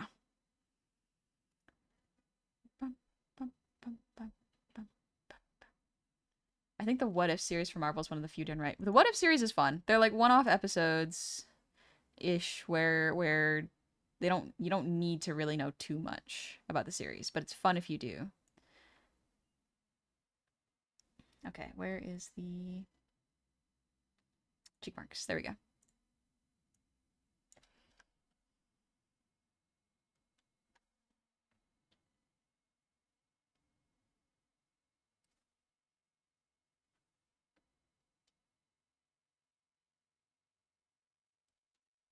Alrighty.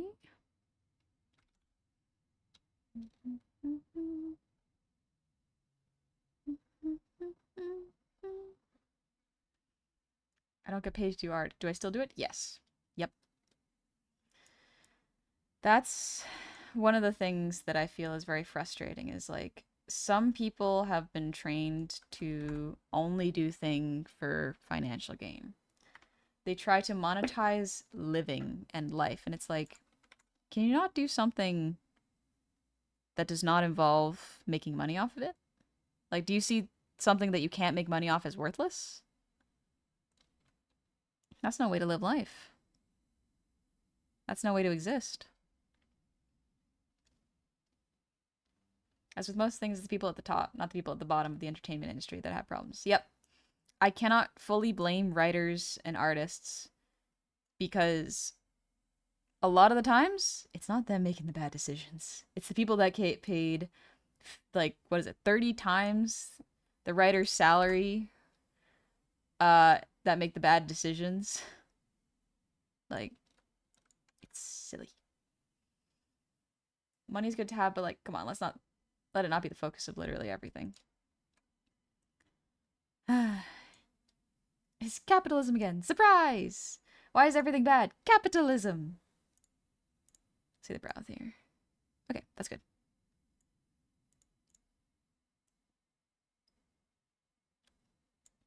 Test out the mouth. Yep, gotta move the tongue.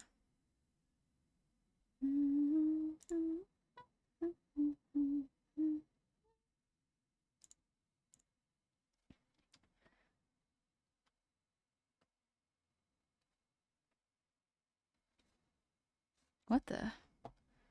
What is breaking that?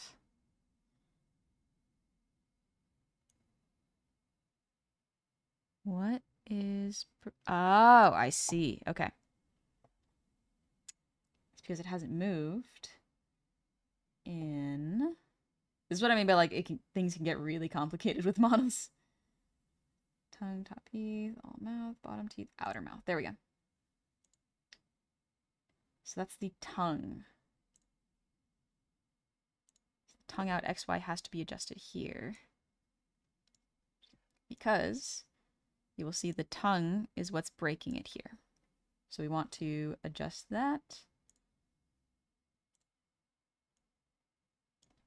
We don't want it stretched like the inner mouth tongue. We want it a little bit more like this.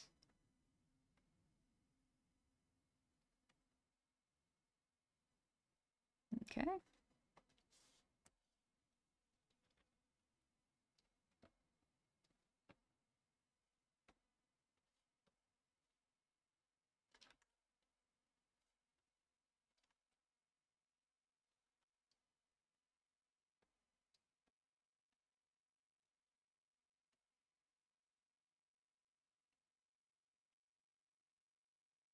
The tongues are probably one of the most complicated things to rig, especially with V-Bridger. It is insane how complicated this gets, and how quickly it gets complicated.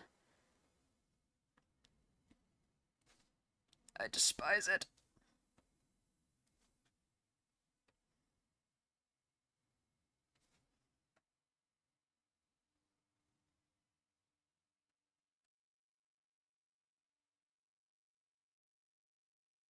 Can I get away with doing this? Yes. Okay, so far I can get away with it. Good. We'll keep that in mind. Okay. Good. Jeff, it's Invisalign. That's what's breaking the line, yeah. So hello, Cyrus. Hope you're doing good. Animators don't get paid to animate anymore. It's in media. There's no so much evidence of it that will stop me from animating and doing what I want. No, I'm a doobie. Mm-hmm. Mm-hmm. Here's the thing, Panzer. No matter what system humans live under, there will always be ways for terrible people to exploit it. Does not matter the system. Just look at capitalism. The system that supposedly is supposed to work. It does not. We cannot survive pure unadulterated capitalism. Like, if you look at the past, they used to dump waste and metal and just like sludge into our water system until people protested enough that the government regulated it and went, hey, you can't poison our water. Like, people are getting sick and upset at us. It wasn't people asking nicely. It was people getting violent and protesting against what was happening. Like, yeah.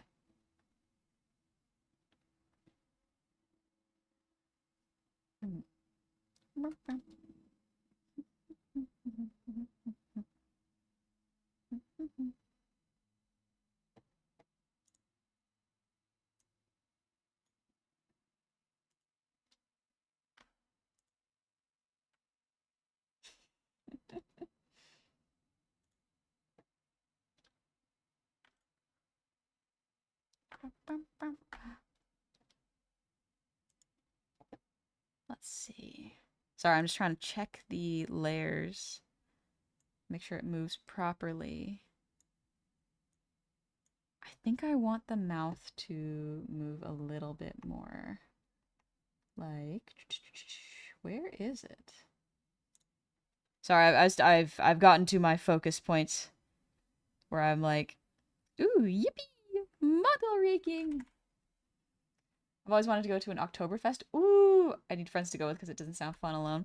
I feel like a lot of festivals might not be as fun to go alone to. I feel like because of the way festivals work, it's fun to share experiences with friends. Like, if you get some street food, it's more fun to share with friends because your friends could get other street food and you can like swap. And I think that's really cool. Oktoberfest be fun, except I drink beer, I die. Oh no. Yeah, I'm not too good with beer sometimes. Like sometimes it shoots straight through me, so I can't really have it. But I'm down to take a little sip, see how it goes. Okay. Breakage is not happening. Good. All right. So that's pretty good. Now let's do the scuff layers.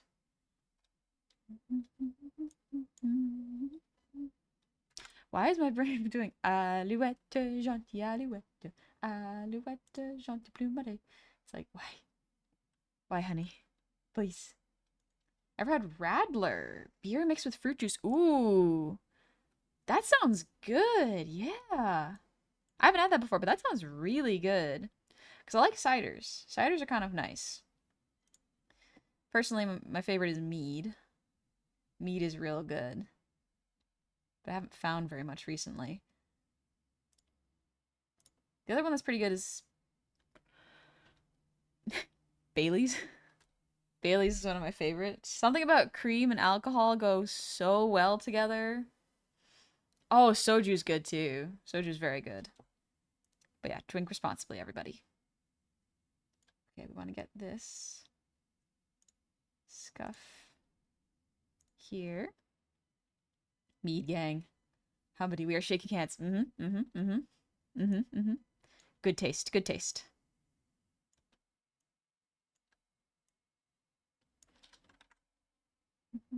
I know about Bailey's because I'm Irish, but I wouldn't drink it because I don't do alcohol. That is fair. If you don't do alcohol, good on you.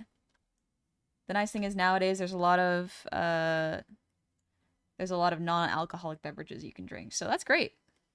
I appreciate that they give non-alcoholic versions to people in alcoholic situations. Let's see. Where is this other scuff? There it is.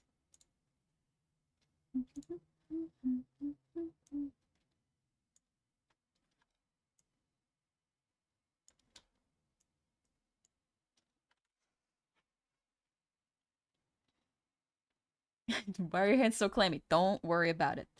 We can shake hands and you can see how clammy and sweaty my hands are. They're artist hands. We don't want actually that to twist that much. Move it up.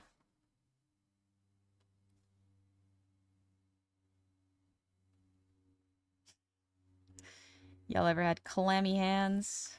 No? It's tough. It's very tough, especially when you're holding a lot of papers. They get a little sweaty. They ain't got meat at Kroger's, so I've never had it. Oh, it's quite nice. Oh, I remember my physics teacher, who was also a chemistry teacher, he taught some of the class how to make vodka from potatoes, which is so interesting. But it kind of gave me a respect for him because he's like, oh, you're treating this like adults. Okay. You know that we'll probably figure out how to do this anyways, but learning how to do it safely is important. Med actually told me when they were here, I have very clammy hands. I was also very nervous. Fair. That happens. That just happens. Made my own mead years ago and added different fruits while it fermented. The blueberry was my favorite. Ooh. I probably want to try strawberry mead, but I have no idea if they would go moldy fast. There's always a risk when you do mead that like mold will happen, so you have to really clean everything properly and sanitize it and air seal it well with the proper equipment. Because there has to be some sort of system to let the air out. I'm not quite entirely sure how it works, but I want to learn. But mead would be so cool to make. Are you kidding me? Reminds me of kimchi making. Oh, kimchi. Ooh. Zindel, thanks for the breathe reading.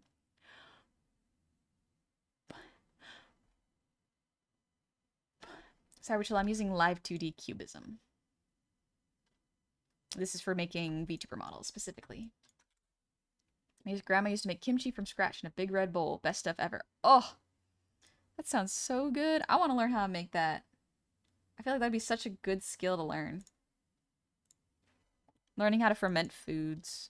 I feel like a lot of food education is lost and not preserved properly in the newer generations. Some people know it, but I did not learn enough about food in general. It's so basic and so important.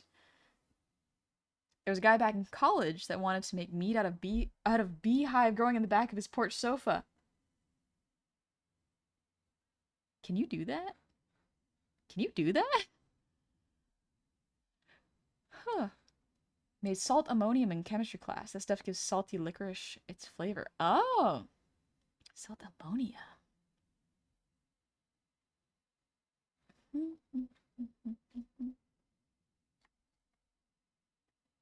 No, no, the beehive. Oh, the beehive inside the sofa. First off, why was the sofa infested with bees?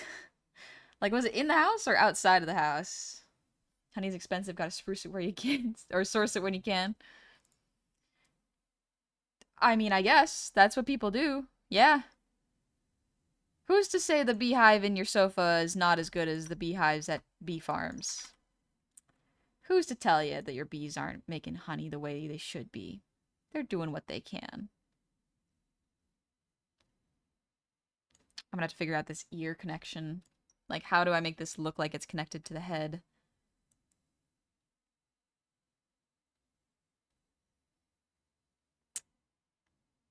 That's gonna be a little tricky, but I think I can figure it out. I can figure it out and work on it. That one might take a little bit of guesswork. Coach me got me stepping sideways through the nth dimension, moving like Esther. Jeff was on the porch, and I guess the bees decided it was nice and insulated. Yeah, that makes sense, actually. An outdoor couch. Yeah. It's good. You need to be able to properly ferment the sofa honey, and boom, basically. Mmm.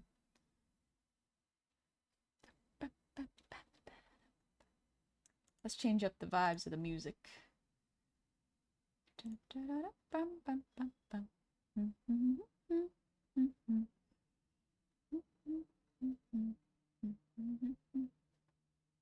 Ooh, let's listen to this.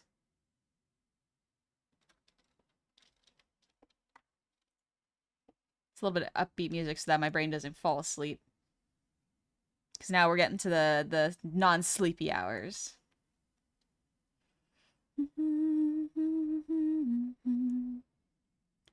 Okay. It's not bad. Let me test the toggles because I have to do the doom toggle too. Okay. I know that I won't forget she was sweet like honey. Bitterness and goodbye. Like honey.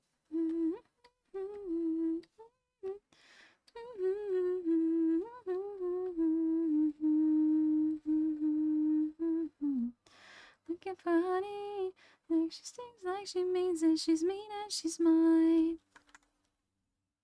Never saw the mead. He got evicted before he could start. Dang. I guess if he wasn't watching over the bees, that makes sense.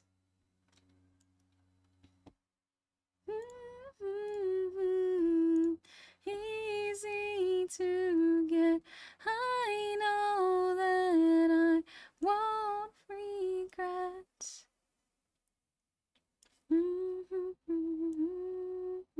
Bitterness and goodbye, dripping like honey down the back of my throat and on the front of my mind. Well, she's impatient and I'm complacent.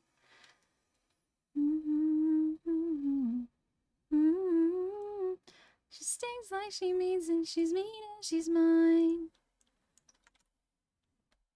All right, let's see.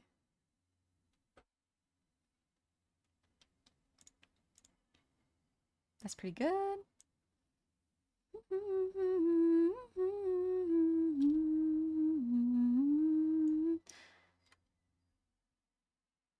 That works. Okay. Let's see how the blush works.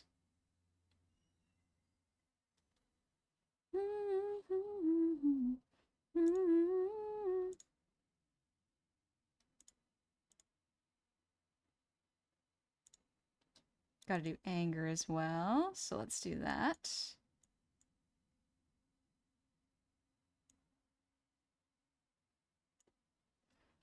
Okay, that works fine. You know, I'm gonna have to do this anyways, just to be safe.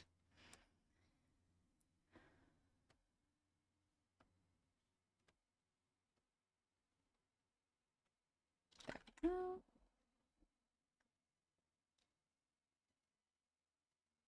No worries, man. Ba, ba, ba, ba. We do love bees. We love all bees. Not just the honey ones. We love the other ones too.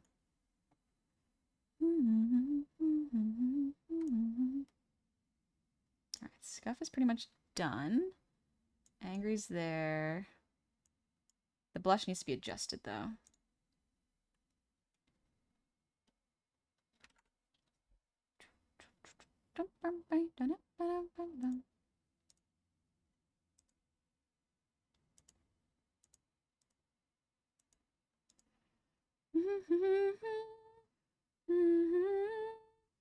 I dove in again cause I'm not into giving up.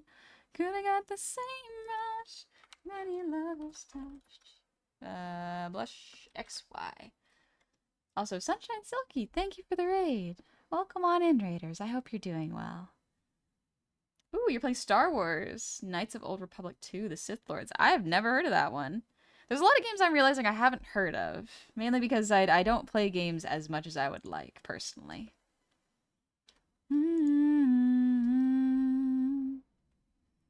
My eyes are open. You are the wave. If I survive, I'll dive back in.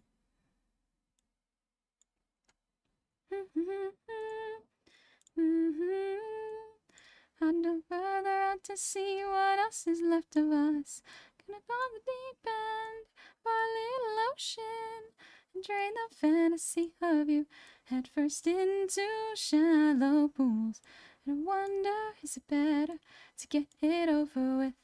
The illusion could shatter before we begin. If you're really sorry, happy second chance.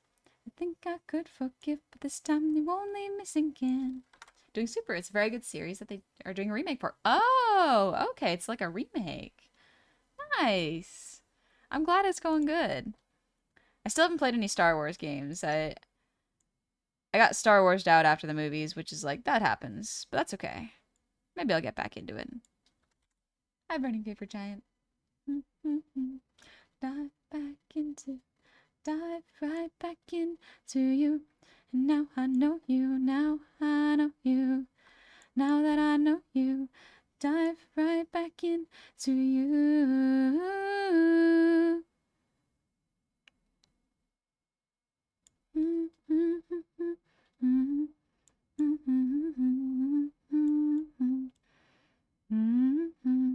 Dive right back into you. All right, I think that's all the rotation there.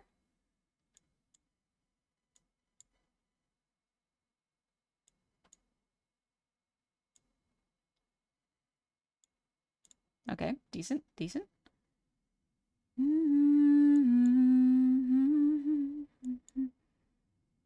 Let's close that. Does the cheek still work? Yes. Okay, good. You are the wave.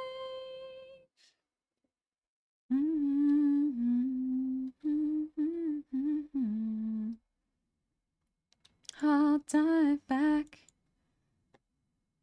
All right, let's see. Now let's do the hair.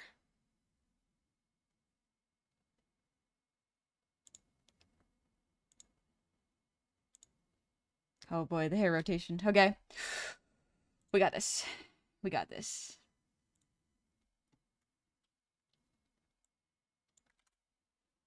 What is the song? That song was that one was Pool by Paramore.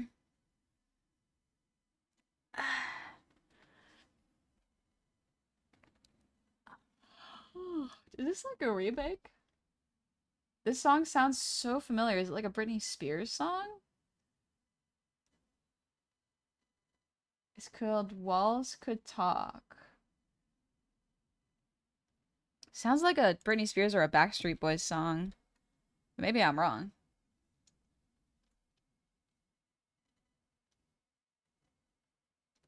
It's called Walls Could Talk by Halsey and Nico Collins.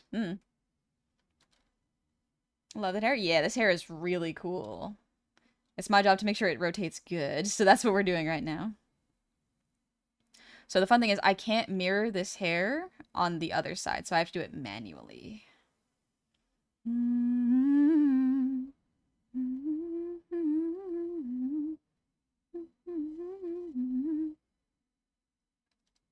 Let's see. Okay. We got this. We got this. We got this.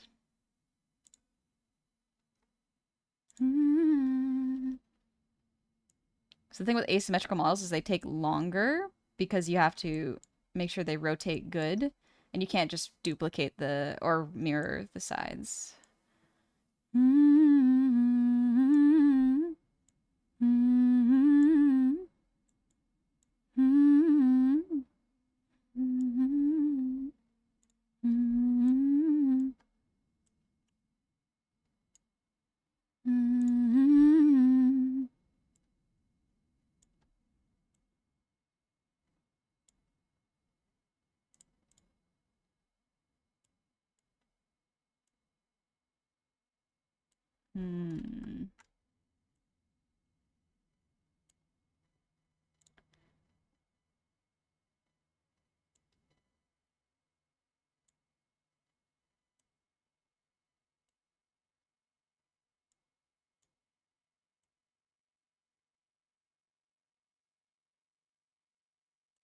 Something like that. Asymmetrical characters always look better. They do look really cool. I like them personally. They're just so much more interesting in my opinion. It is not that symmetrical models aren't interesting, but the asymmetry can kind of add to a character's appeal that I really like. Okay. Where is the other French? Here it is.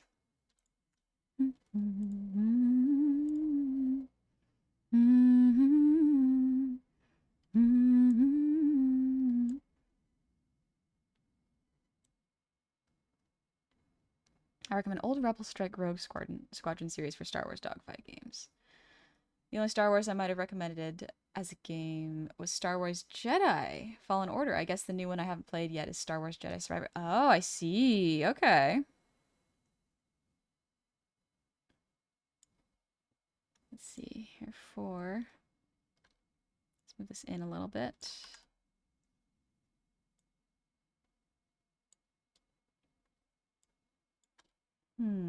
Okay.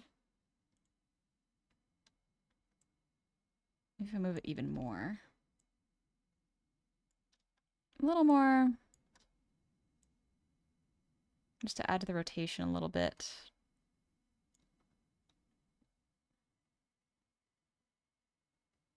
There we go.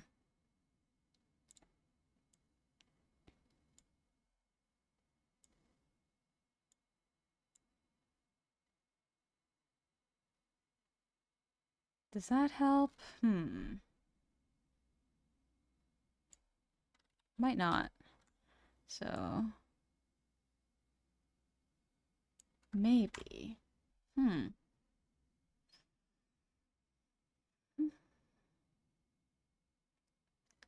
Asymmetry definitely adds character to the characters. It does, yeah. I think it's cool. Personally, I like it. We got the brow, we got the eye, blush, we got the mouth, face, cheek marks. All right, to the hair. Oh gosh, here we go.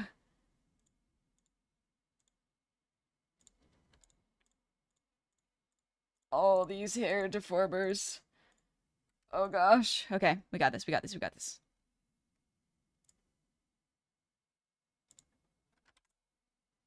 You know, certain stuff can end up being stuck in certain parts of your mouth without you knowing until it's discovered later. That happens sometimes. Yeah, that does happen sometimes.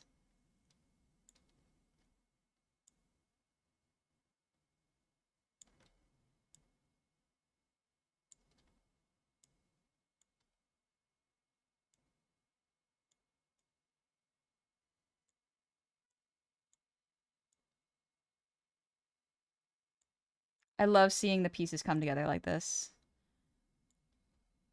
It's just a couple things that really make something look a little more lifelike.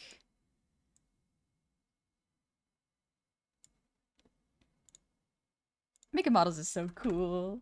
Ah. Working on character design for myself, and I really want to incorporate some rope work down just one arm, but I'm also questioning if I want to have to draw all that knot work and weaving over and over again forever. Yep. That is something that is really important to consider with VTuber models and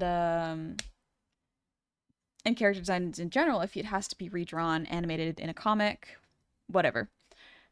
The more complex you make it, the longer it will take to draw, and consequently, the more expensive it usually is. So keep in mind your budget and the amount of time you have to actually work on your character's art. And consider whether it'd be more efficient for you to simplify or find a way to simplify if you're redrawing a lot, you know? So can I drink concrete here? If you bring your own, I guess. I can't stop you. I'm not your mob.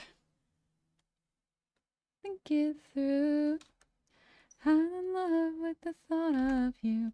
So up, sit down, burn down.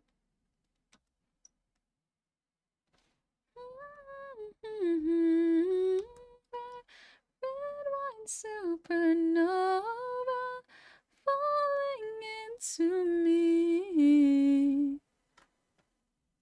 I don't care that you're a stoner. Red wine supernova falling into me. I like what you like. Long hair, it's my type. You just told me, want me to fuck you. Baby, I will, cause I really want to. That's how far the head turns. Do you do the extreme turning? How do you do extreme turning? So I did it once, and I kind of went, not worth it. Not worth it to do it again. Mainly because the amount of meshes you need and pieces to overlap the opposite eye is too much work. So basically, whenever I plan my head turns now, I plan it so that the nose does not overlap the eye here. And that is plenty efficient. Because as soon as the nose overlaps the eye, you get into a lot of difficult areas of like how to clip properly, how to rotate well, how to make it look good from all perspectives. And my brain went, just get a 3D model. just make a 3D model.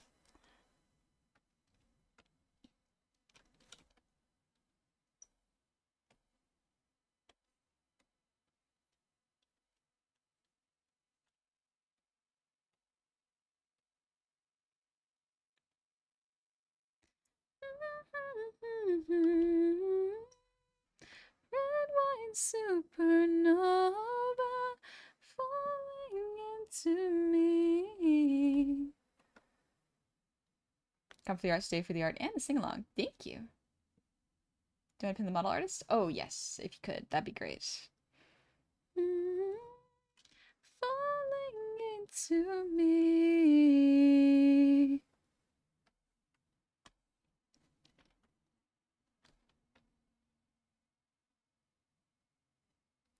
This top hair, we're going to need to adjust.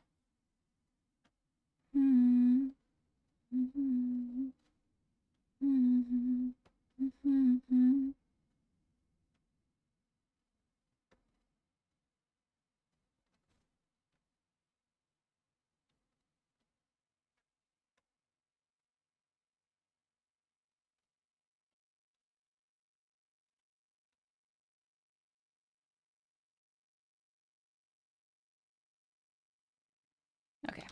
Strangely enough, that was not the most difficult part. The most difficult part is going to be the ear. I'm so used to saying 3/4 or 3/4. Yeah, it's 3/4 for the head angle.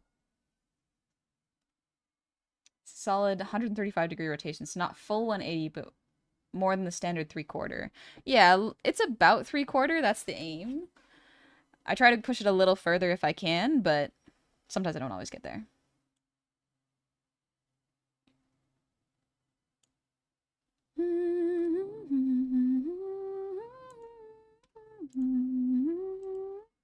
She's got everything that I don't have, and she's all I wanna be, all I wanna be so bad, so bad. She's got everything that I don't have.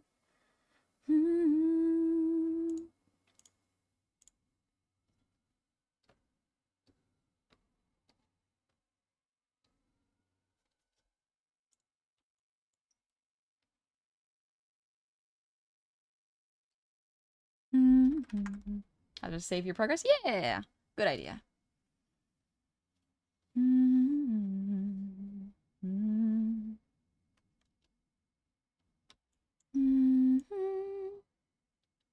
Then why did you close your eyes when you said it out loud?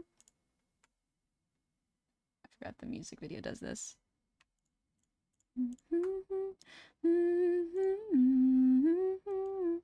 She's got everything that I don't have. How can I ever compete with that? I know you gon' change your mind one day. Wake up and be bored with mine.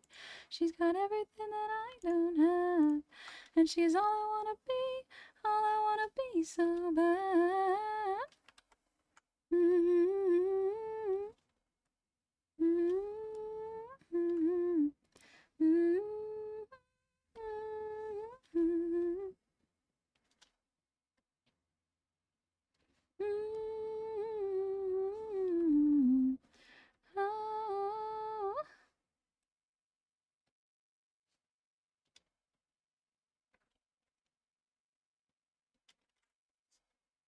Rampant Bacon, happy 24 months, happy 2 years to you.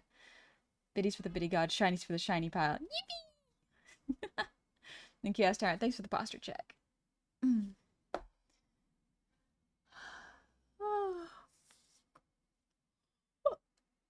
Oh, no, asking for some advice with this. I recently saw this meme of Ratatouille saying that they don't write or draw the story, they only daydream in their head, and if they get any motivation to make it in reality, they procrastinate. I unfortunately relate to this since it's been some time since I last drew, let alone any of the OCs and ideas I've had in my head for so long. So you have the inspiration, but you don't have the, I guess, drive per se. And that can come with rest and potentially scaling down the idea you have. So sometimes if you have ADHD, you can work up a idea so much that it becomes a huge undertaking of a task. Break it down into smaller pieces. If you want to make an animation, for example, because I do animations for my alerts. Instead of going like, oh, I want to make this big grand thing, like where it's like a character swishes around and throws something in the air, think smaller. Think of potentially like, okay, if I had to make an animation, 2 poses. One with them holding something, one with them throwing something, that's it. Start with that. Basically scale down your projects and make them less intimidating. Make them bite-sized. Because when you do that, it gives your brain the reward chemical where it's like, oh, you did something. Great. Let's keep doing it. You need something small to start you going. You can't just go right into a full marathon. You have to work out and train and be kind to yourself while you're getting there. So start with something small. It can be related, it can be unrelated. Give that a try. Don't expect a huge thing. Expect something small and fun. Nobody like you used to be afraid of love and what it might do. But goddamn, you got me in love again. You got me in love again. You got me in love again. You got me in love again. Again.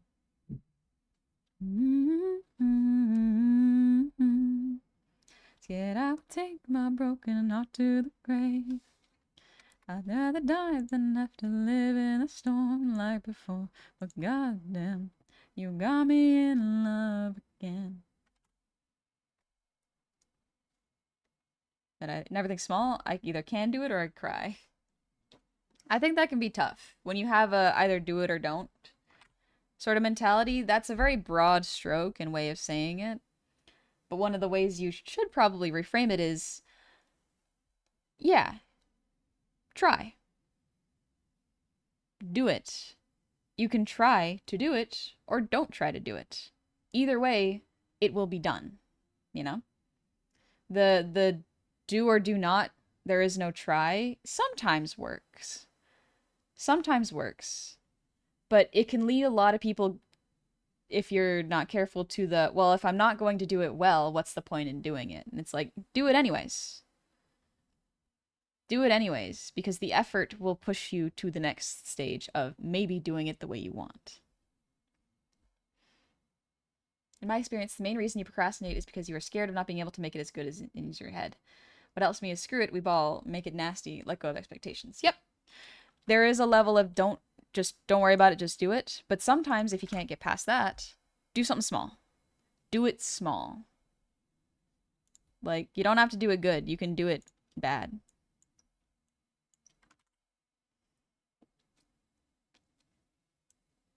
Also, hello, Insurgent. Welcome.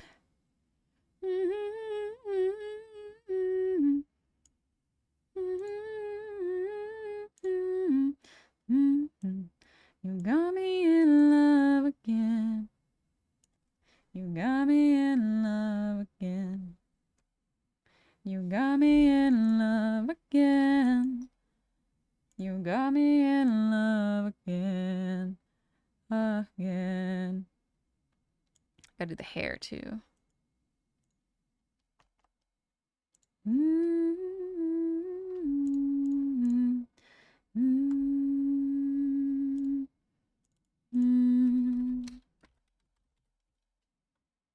Do I want to make it a rotation deformer or do I want to make it a...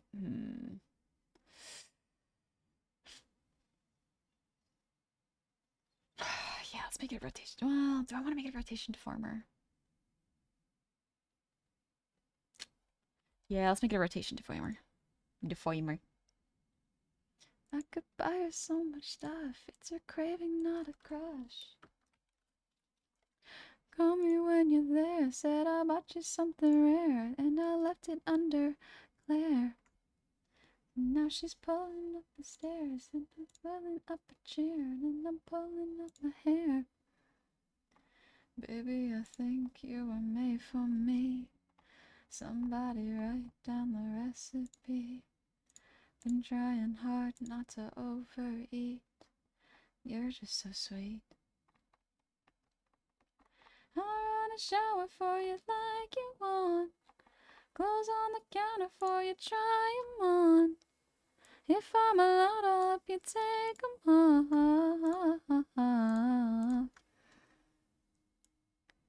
I can eat the... Come on, let me grab it.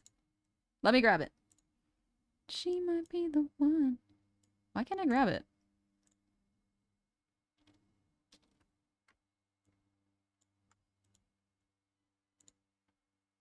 I have to move it. What the... Okay, well, we're gonna delete that then. No, don't delete the child elements. I need that.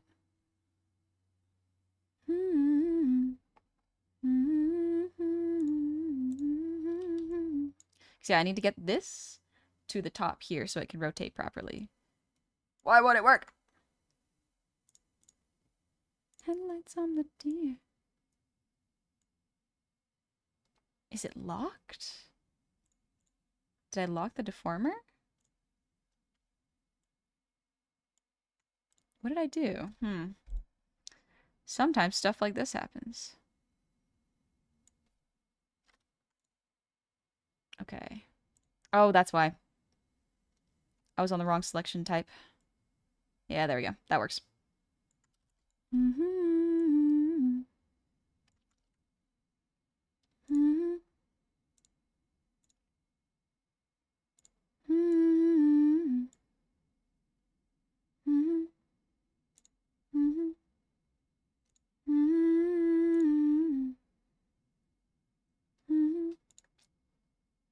So it's right in between her eyes. Okay.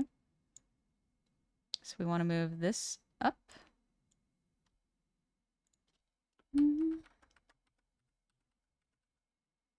Somewhere around there.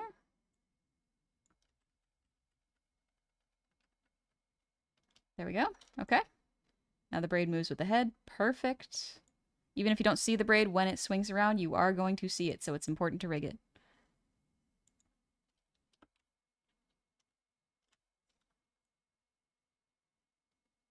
Something like that.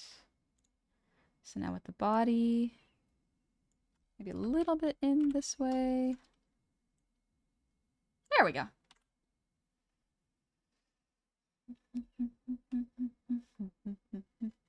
Love the puff cheek bait. It's a good one. Man, my brain only likes going full throttle on everything. I have an addictive brain. If I don't do an extreme manner, then I won't do it at all. That's fair. Oh, this is like a bark. Some people really do like the all or nothings in terms of like do it or don't do it. But it doesn't work for everybody. There's in-betweens, and it's important to remember those. I'm gonna do the braid jiggle physics. I'm gonna give it hair physics, so it's gonna like have a little, not like a tail sway, but like a wave effect, kinda.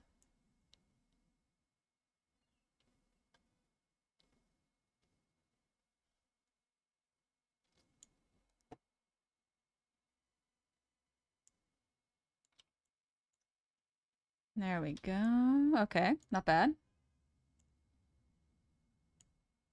I think that's about everything for this angle. So we're gonna do something fun that saves me time, but sometimes breaks. We are going to reflect the things that can be reflected. So that means the head base, the mouth, tongue. Oh, shoot. Tongue. Tongue out. Come on, select. Nope, not like that.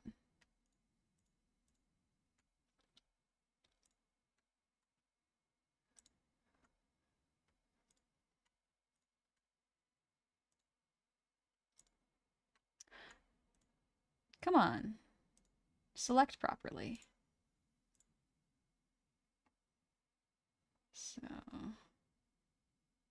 this one, blush XY. Yeah, okay. Nose, mouth, tongue, tongue.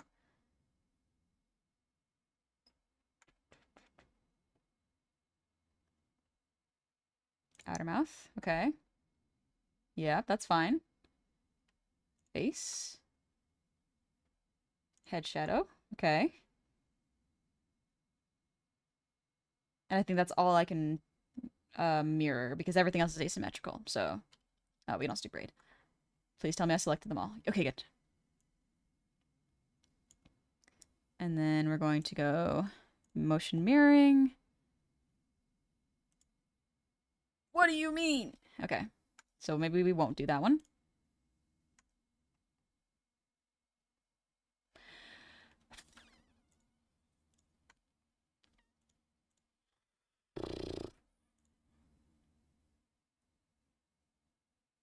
The outer mouth? Oh, I guess it was the full one. Yeah, that makes sense, actually. Okay, that makes sense. Motion mirroring, flip horizontally. Yep. There we go. Okay, now we should have some of the aspects already done for us. Yep, there it is. Got to do it for the head base. So Shramshy focusing. Sorry, I knew this would happen where I would get into a focus groove. Dunwig, thank you for the hydrate. And Johnny, thank you for the ear wiggles. And Sash Marcy, thank you for the breather, Dean.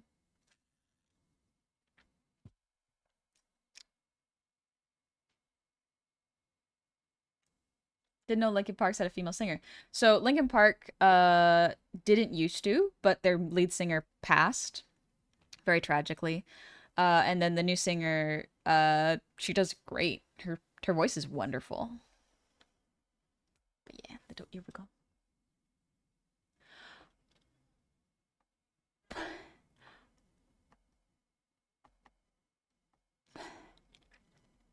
Where's that layer? Scalp. There it is.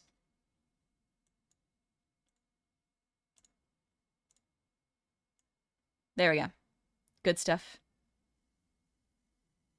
It looks strange because some of it doesn't move, but that's okay. That's normal. Motion mirroring. This is all part of the process.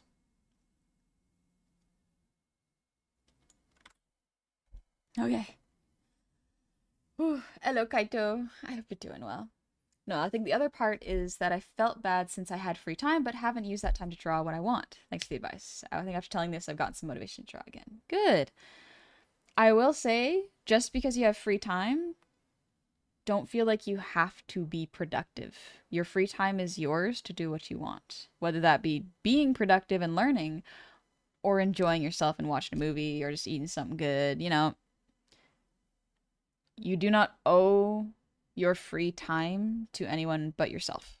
You can choose how to spend it. It's up to you.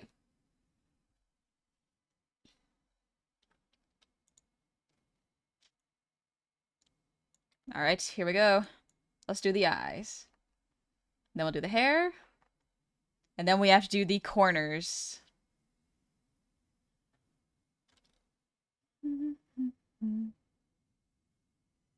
A spider plush? A rosebud? What does that mean?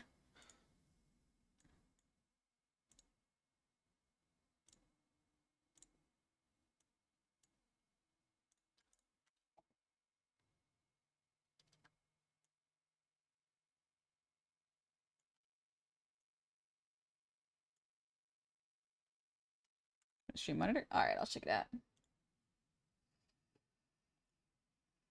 Oh, little stretch. Oh, that is cute. Is there a name for this? Why does it have, like, testes under its chin? It is very cute, though. Lala Barina. Oh, a Lala Barina. I see. Is it from Final Fantasy? These aren't testes. Oh, it's Lala Barina from Monster Hunter Wilds. Oh, okay. I see. I'm silly and don't play Monster Hunter, so I don't know what monsters are. So forgive me if forgive my ignorance, I guess I should say.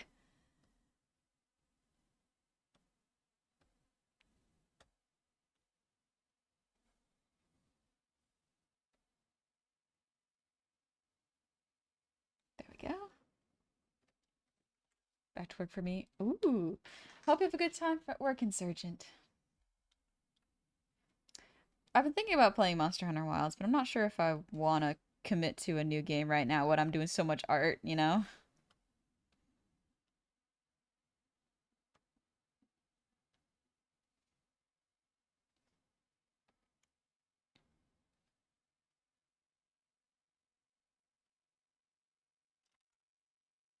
So turn up the noise.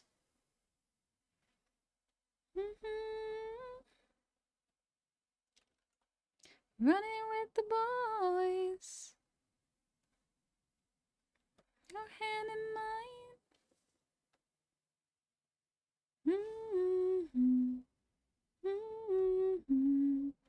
Till the night is gone.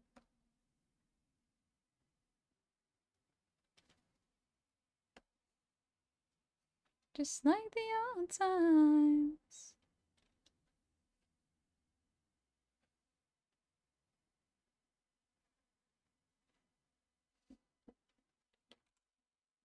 Monster Hunter Wilds was substantially better on console than PC right now. Yeah, I've heard that Monster Hunter Wilds really doesn't work on PC, and it's just on console pretty much.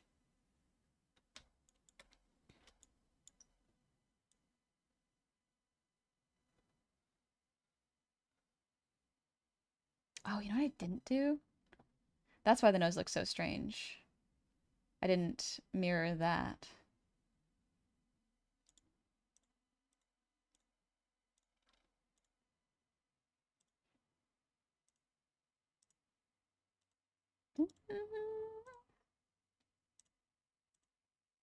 Running with the boys.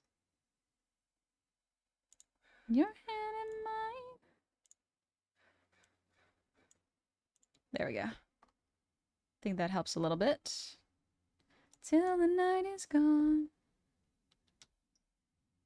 Just like the old times. Just like the old times.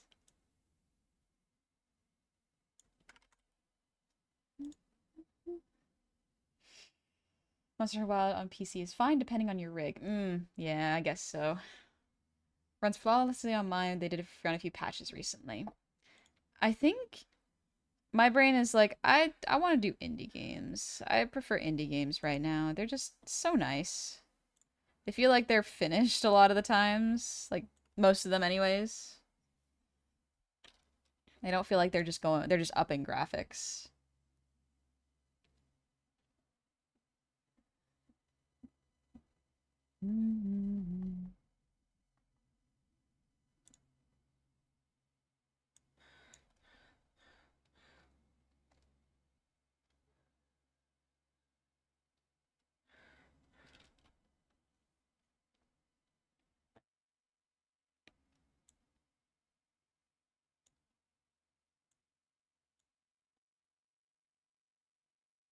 Where is... Also, sorry, I'm completely, like, locked in. My brain gets in such a good mood when it rigs.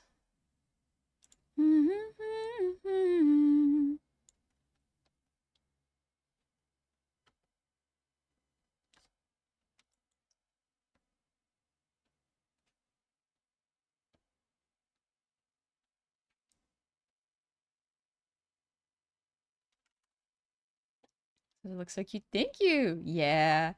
This also looks great. See if I've done the eyes correctly. Brows.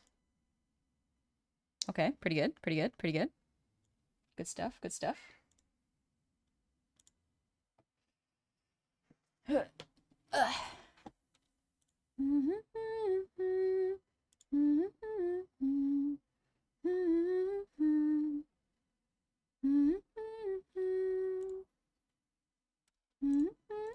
Let's get my rigging playlist out.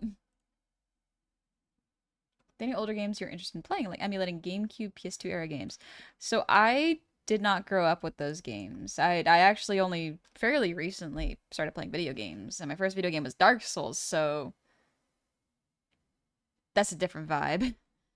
My expectations for video games was affected by that quite heavily.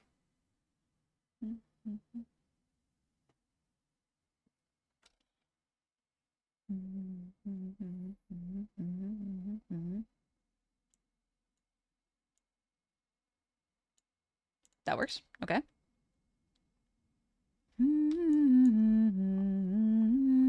Let's test the toggles. Scuff. That's one that I have to rotate by hand. Okay. That's a manual one.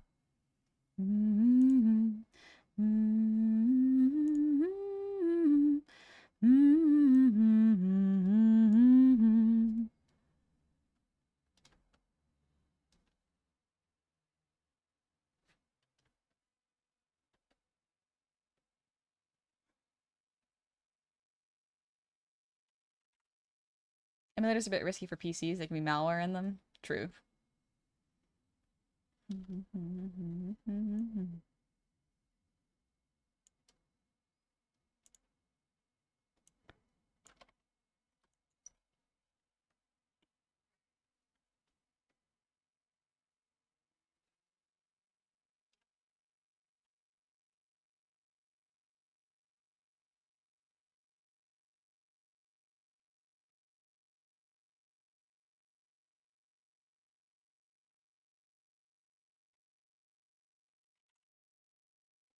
You got a PS2? Ooh. Can you can you play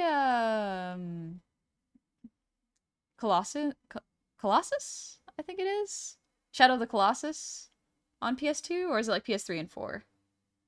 Jeff. Also, PS2 had the advantage of having an absolute massive library of games. Oh, did not know that. I do like that game though. It's a good one.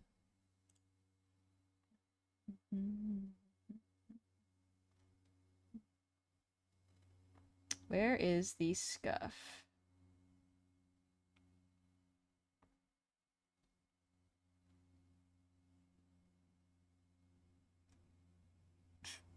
Once again, sorry, I have just locked in.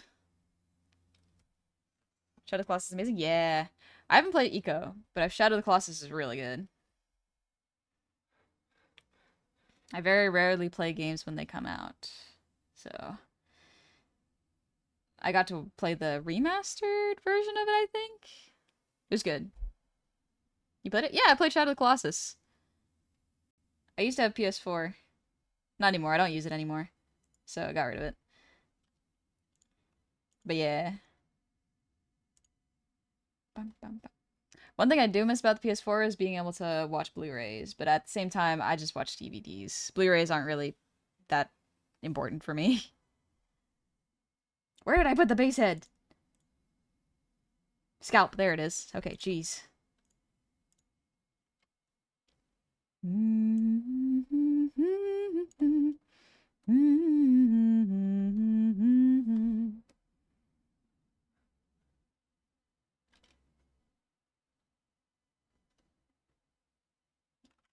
That'll do. You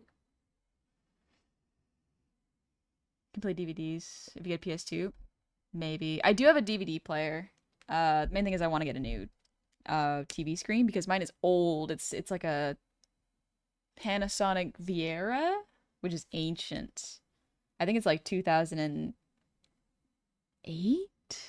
maybe older. It is small and bulky, and I want to get one that's bigger. Yes, from 2008. Those, thanks for the posture check.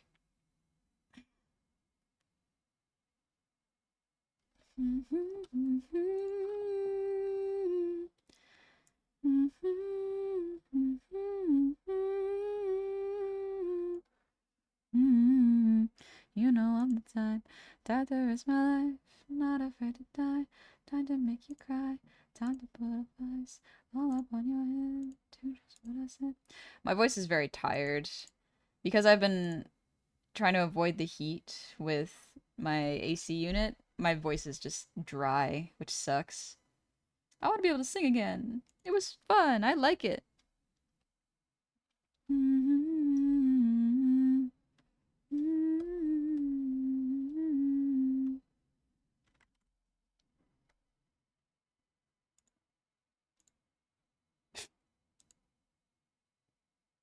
Oh, actually, in terms of pinned messages, I forgot.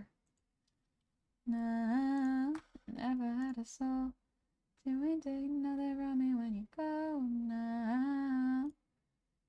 Yeah, we forgot. Here we go. Copy link. What's that? We all forgot. That's okay.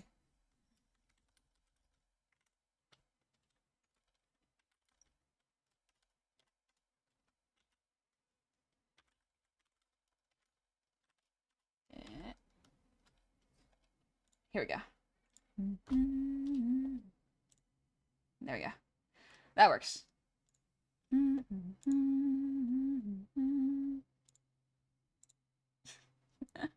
brain was like, I was wondering. Something about that pinned message reminded me of something. Oh, shoot. I forgot. God, the way I feel about Echo is the same way I feel about Demon Souls remake on PS5. Demon Souls, even with the remake, is still an outdated game. Very influential, but I beat it once and never going back to it. Fair.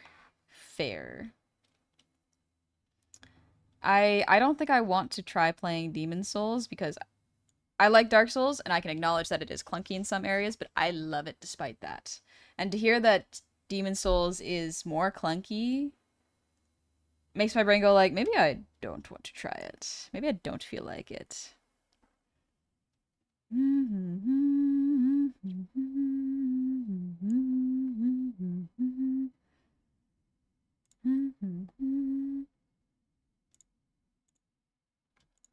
All right, let's do the hair. Wait, did I do the blush? Yeah, okay, blush is fine. Good. Doom should also be fine. Yep, mirrored it, so it's good. Okay.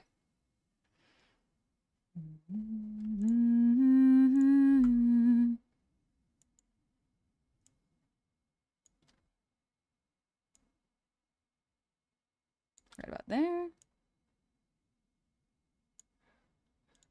All right. Good stuff, good stuff. There's one thing about Demon Souls that'll make people understand. Dragon, God. Me when I was leaving the area.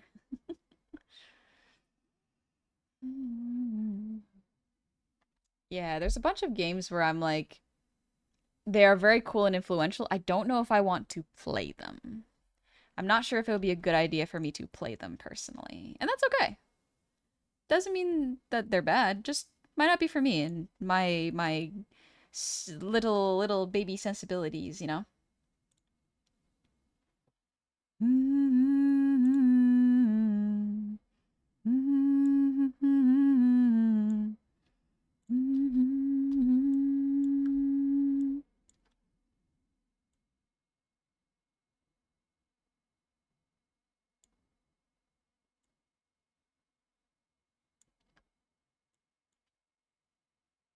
We're gonna move this a little bit.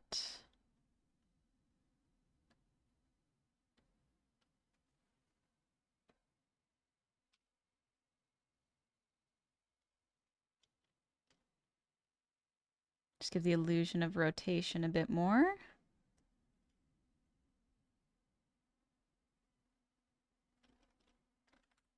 Okay.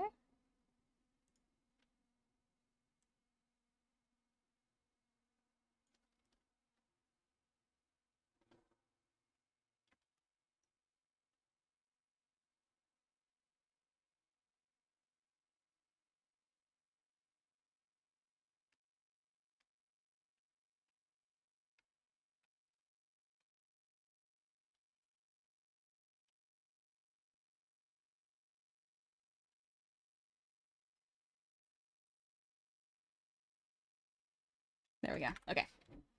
Something we just have to admire from a distance, and that's a-okay. Yeah, exactly. I don't think there's anything wrong with that.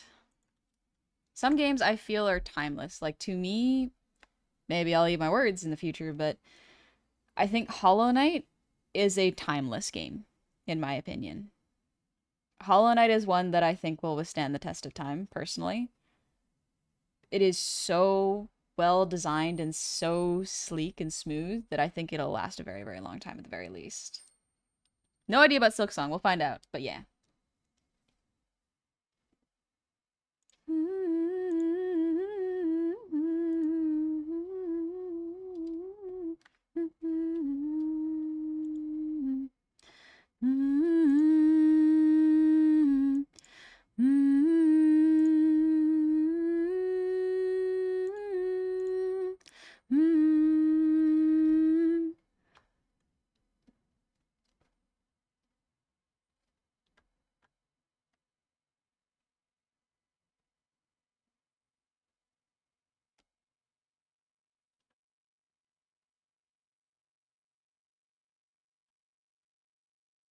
A little bit more like this.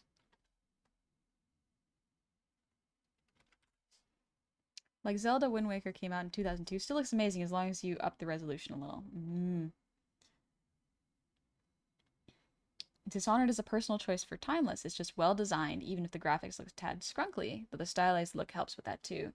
That's the thing is like the stylized look helps with making things last longer. The more air quotes realistic games graphics are, the more I'm like, this is gonna be dated. No matter how realistic it looks, it's like this is going to feel dated because it's not stylized. Stylized realism is fine, that can get away with it, but in attempting to achieve realism, you have divorced yourself of what video games actually are, which is an escape from reality, you know? I don't want to play a game where I can experience the horrors of war, you know, in graphic, stunning 4K detail.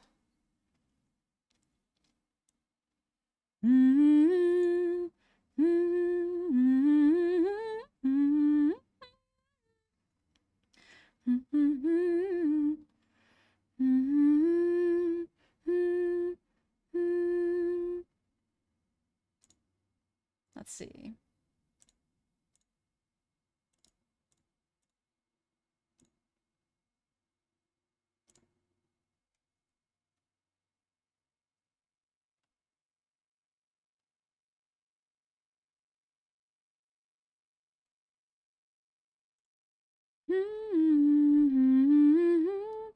as it's ticking away, ticking away, away. I'm asking why would I run from my life? What a second to waste. It's ticking away, away, away. Hello, Joel. How's it going? I hope you've been doing well. It's good to see ya. I'm working on another goblin model right now. Look at this. Look at this rotation. Ooh, baby. It's looking pretty good. Pretty decent, honestly. Also, I have heard whispers around about a potential mask model for yourself. No idea if it's rumors or fake. Or, I guess rumors and fake. If it's rumors or true.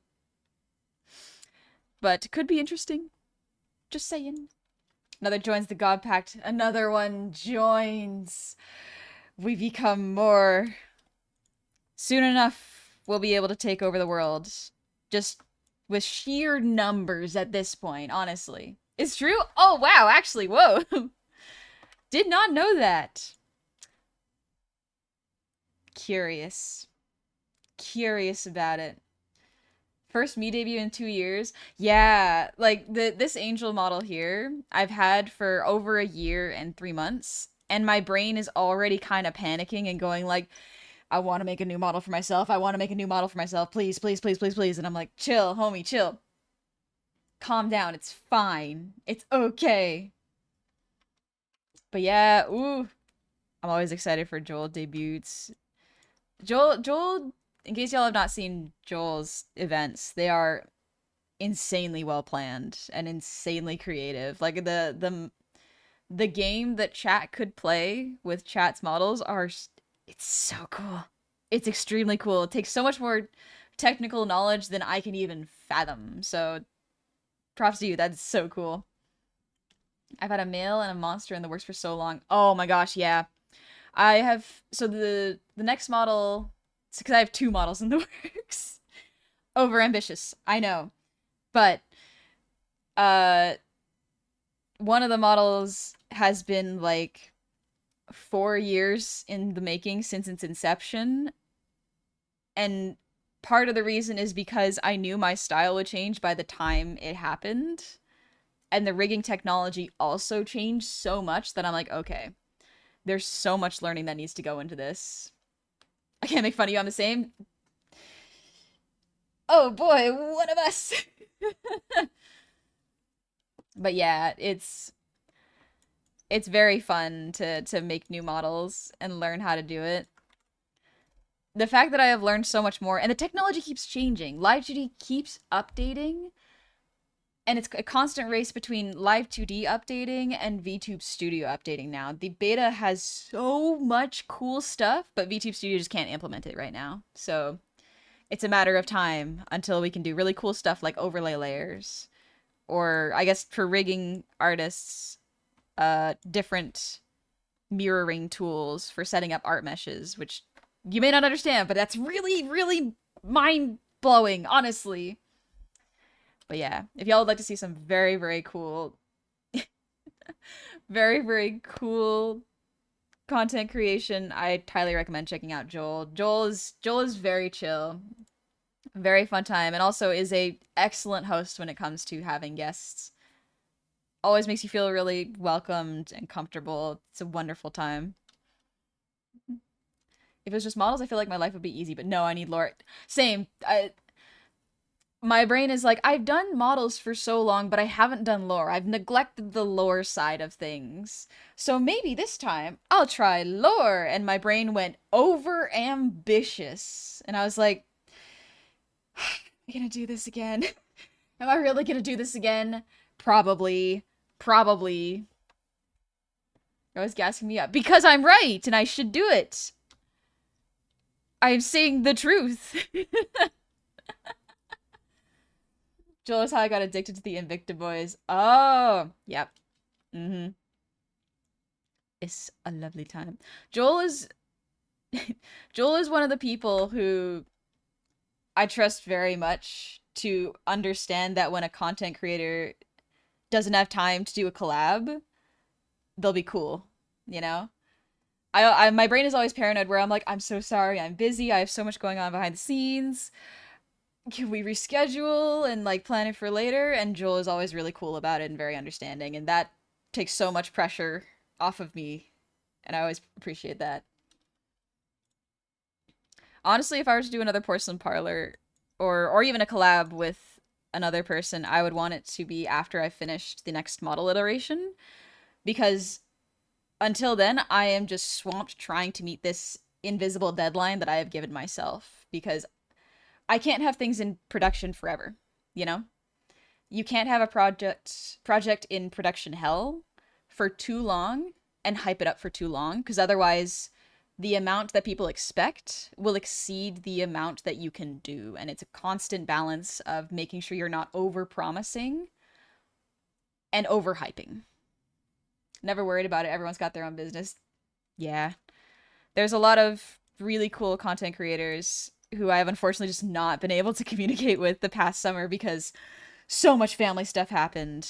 Oh, yeah, good news. Speaking of family stuff, I think I said it earlier, but if I didn't, it's because ADHD. My sister is out of the hospital now, so that's wonderful. I'm not going to say for what it was because that's her medical history and I don't want to share that. But thankfully, she has been discharged and family's taking care of her and she's doing good. It's been a busy year. But yeah, I'm very glad my sister is okay. So it's good. It wasn't my nephew's mom, it was another sister. So I have many siblings. I have to keep track of so many of them. But yeah. But yeah, let's see. Oh, Lost Hero, thank you for the breathe. And Twin Flame, thank you for the hydrate redeem. I love gender bending. I think it's one of my favorite things. Like for people to do for their go sees. I feel like it would legitimately be one of those powers that would make the world a better place if people could choose their sex, you know? Or gender. Because, like, I guess you can technically choose your gender, even if it doesn't match your body. That's really cool. But, like, if people could change their sex, like Ranma, you know? I feel like that would be extremely fun and would lead to a lot of. That's why you gas me up! I'm biased. I have favorites. Honey plays favorites. A character creator would solve so many problems.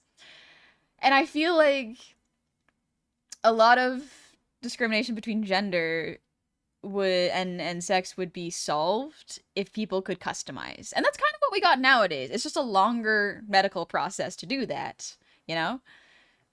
And I'm thankful for modern medicine for giving that to people because honestly, we should be pushing the limits of science in that direction. Because do you know how many discoveries we can make? If we could just figure out how, like, the uterus works better, we could potentially have ways of making it so childbirth is not so rough on the human body. We could figure out ways to make people heal faster from surgeries, depending on studying, like, masc or femme bodies or trans bodies in between. Like, there's so many opportunities for medical discoveries that could improve everyone's lives if we could just be cool. We could just be cool about it. But yeah, it'd be an amazing advancement to have. Exactly. It would also just so something that people normally don't consider is cisgendered people go through gender dysmorphia, I think the word is, as well as trans people. Think about it. Think about all the surgeries for masc people to have their ribs be larger and their shoulders more bulky to look more masculine in their mind. There are surgeries for that. People who want to increase their jawline so they have a more like have a more what's the thing like the sigma or the mewing face like that is gender affirming surgeries. Same thing with women that fill their lips and put permanent makeup on their face. It is gender affirming, but they don't really consider it gender affirming if you're already that gender, you know? Yeah, that that one, the Giga Chad, absolutely. it's it's very frustrating that it's acceptable and considered fairly normal for cis people to do it, but for trans people to do it, there are roadblocks. And it's like that shouldn't be the case. People should be allowed to do what they want with their bodies, you know? It's important. Give me a piece of your heart. All right, let's do this hair rotation. Cannot imagine making my shoulders wider. Who would want to bump into everything more? Some people love to be large, and that is okay. There's I have no idea nowadays I have a hard time trusting anything on the internet just for safety reasons. But like I think a while ago there was this documentary about bodybuilders who loved living in a tiny town that was like physically small because it made them feel more comfortable in their bodies. It was the way they wanted to be built. And I found that fascinating, where it sort of made me go, I wonder if. Bear with me here. I wonder if trans women who are particularly tall would be more comfortable in homes with tall buildings or tall roofs, I guess, because it would make them feel more in proportion to their environment. Granted, tall people may just want to do that either way, but I wonder how that plays into architecture and object design. Think about like a pop can, you know? Like any sort of beer can beverage, think about what they're designed for. They're designed to be comfortable to hold. But are they comfortable to hold for every hand? Or are they just comfortable to hold for mass cans that are larger? Are smaller cans better built for smaller hands? When you go into object design, you get into those sort of questions where it's like, okay, the design of a product has to be sleek and proportional to the consumer who is buying it to make them associate it with comfort. If something is uncomfortable to hold, such as a drink, odds are the customer's probably not going to buy it again. They'll find an alternative that does fit. That was the conversation about the Xbox One controller. Yeah. So controllers are an especially big one where some people who have very large hands can't press the buttons the same. People who have small hands also have a hard time reaching the buttons. So having different size controllers would be really cool. I think my hands are a little smaller than average, but they work with controllers. One of my friends is very tall and he has very large hands, and it makes me wonder like you probably have an advantage when it comes to pressing the buttons that you want to press, but also your hands might cramp up because the controller is too small and it's too many small, minute movements for you. Give yourself carpal tunnel with the controller, I guess, you know?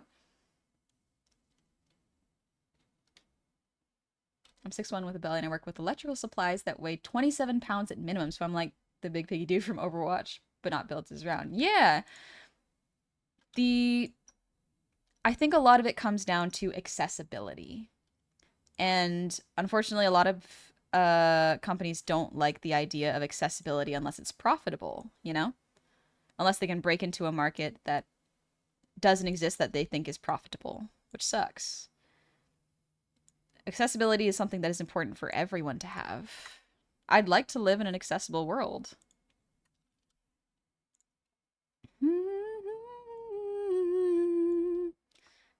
We're going to rotate this a little bit, I think, because just as it is, sticks out a little bit much. No, that brings too much attention to it. Okay. Me with every handheld except the PSP. I... So I don't use any of the big controllers. The PS4 controller was comfortable enough, but I use a Logitech that is like 20 bucks because it has lasted me longer, and I personally don't trust controllers that are not wired because there's too much room for error with them. Even though the technology has gotten reliable, the more I learn about tech, the more I'm like, I want a wired controller. I want headphones that actually connect to my phone. I want headphones that are not Bluetooth, you know? Going submarine mode. Is that what it's called? Another one is another thing that helps with accessibility. Something that people don't usually think about is glasses. People don't think that glasses are thing for disabilities. But that is one of the most common visual indicators that someone is or has a disability. It is you can't see without an aid. But because glasses have been turned into fashion, it makes them socially acceptable, you know? So I had this thought a couple streams ago, but it makes me wonder if we somehow turned an accessibility aid into fashion, would that make it, would that open the doors for potentially more people being able to get the aid because it's fashion, you know? Now, the disabled community can probably help a lot more with that. I do not know if they've already tried this or if it's something that they've thought about. Probably. But yeah, bring back canes. Yeah, canes. That's a walking aid. It used to be fashionable to have very handcrafted canes in that experience, you know? But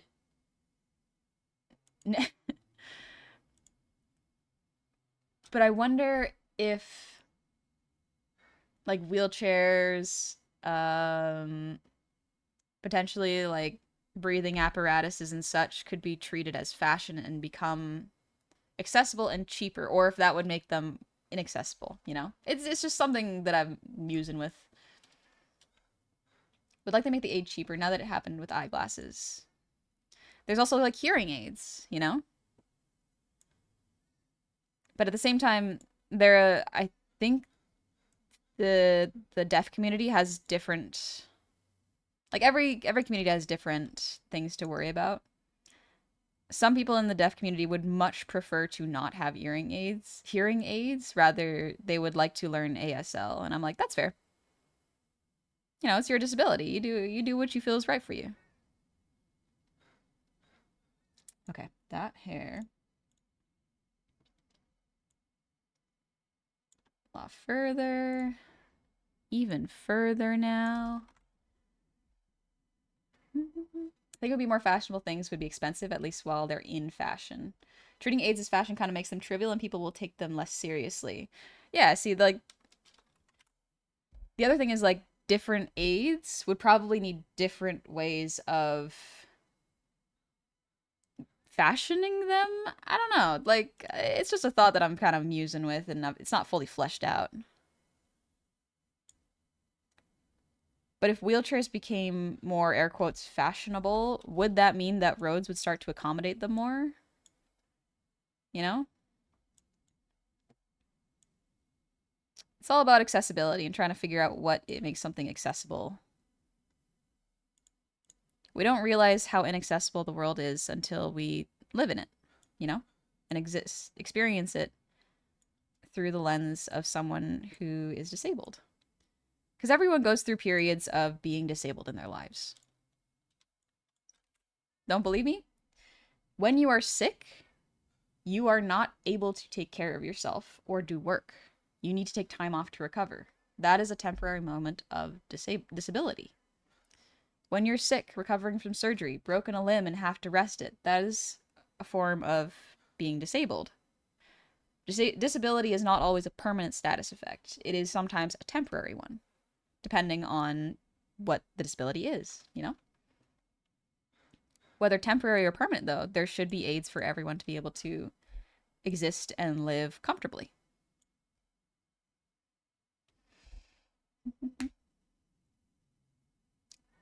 Ooh, what's up, Danger? Let's go.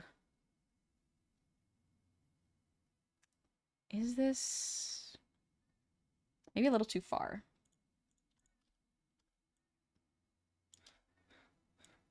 Yeah, this looks a bit better. I love rigging. It's great. Don't know how much you're into Warhammer 40k, but the tech priests are covered entirely by tech and tubes that keep them alive. And despite not looking human, it's the expected fashion of that faction. Ooh.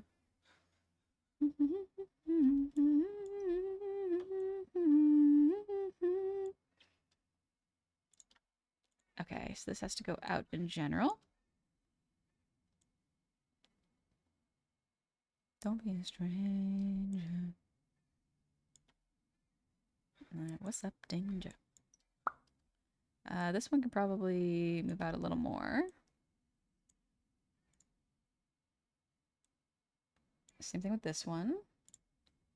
This one can actually move in a little bit. I'm gonna have to hide this part here because we don't want that line showing right now because it looks a little uncanny and brings focus away from the good head rotation. Doesn't look like it's attached to the head, if that makes sense. Stretched a little too far there. What's up, danger? Thankful I had so many family and friends to help me navigate while wheelchair bound. It was quite a different experience, things off my own legs. Don't know if this relates, but my former Fursona OC had a metal arm such as Dr. Octopus. Could that also be an example of a transformer or something used for a disability to something for fashion? Yep. There is so much with amputees that treat their prosthetics as fashion, and I find it fascinating. Prosthetics have come a long, long way, and it's very cool to see how they've gone. That was really cute. Thank you, Alan Whimsy. Like, if you're ever curious, go see what the disabled community is doing. You know, you can learn a lot from them, and how you learn how inaccessible the world is just by seeing what they complain about. You know, and what they have done to accommodate for it. They take it into their own hands, which they should not have to, but they do. And it tells you a lot about what kind of system we live under. This one could probably go in a little bit.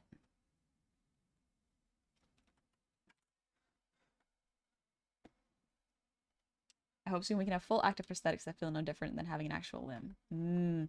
There's very fascinating things because prosthetics can be used for different things and look different depending on the activity you're doing. Like, have you ever looked at sprinters when they are doing track and have a prosthetic? The limb doesn't even really look like a foot. It is a type of, as far as I understand, plastic that bends and bounces like a foot would, but it's not in the shape. It's really cool. Robotic prosthetics are amazingly forward. Yeah. And it makes sense to have different prosthetics for different activities because for one that's running, you would need a bounce, but for turning and doing fast movements such as playing soccer, you might need a different prosthetic for that. One that is less for just forward motion, and you need something that is able to pivot. It's very cool.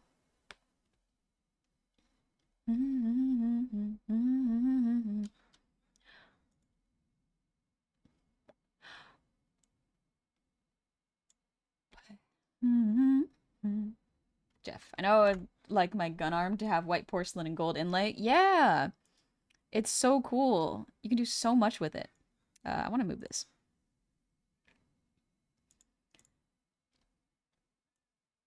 There is something nice with people making OCs that are disabled, where it's like, yeah, you can do that.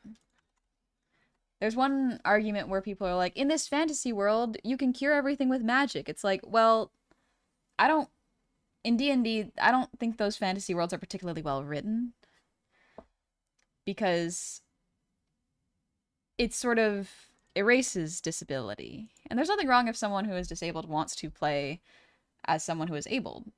But if someone wants to feel represented in that particular way, you have to, as a DM, think about the reasoning for why wouldn't they be, air quotes, cured of their disability?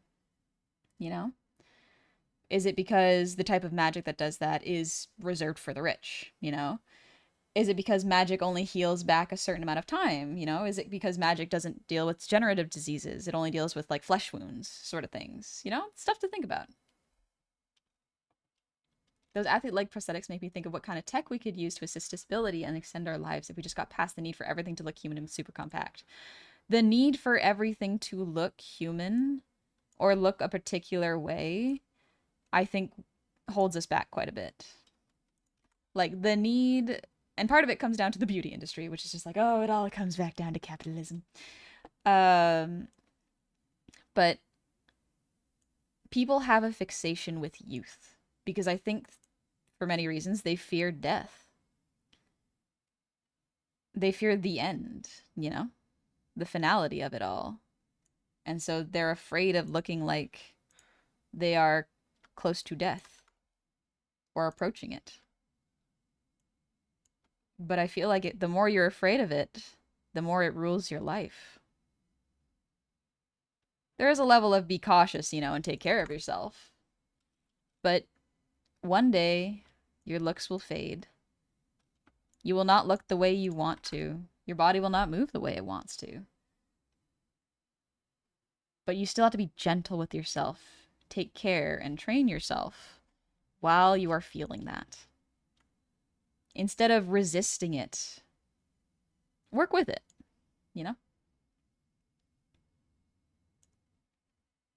People who tend to cling to their age and youth are the most devastated when they lose it.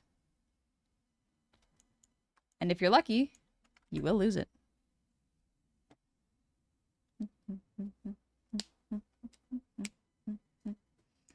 Phantasm Piper, thanks for the ear wiggles. And the Fox, thank you for the posture check.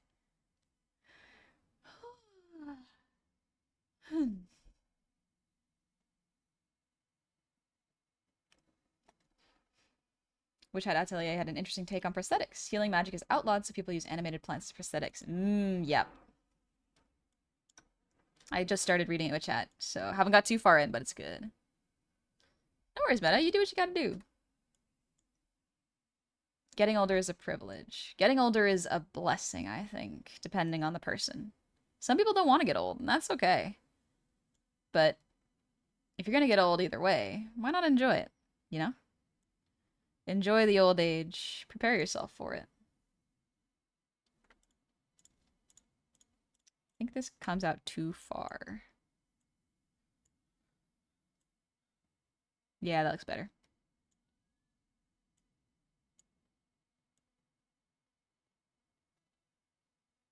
This one piece comes out a little too far. Let's adjust that.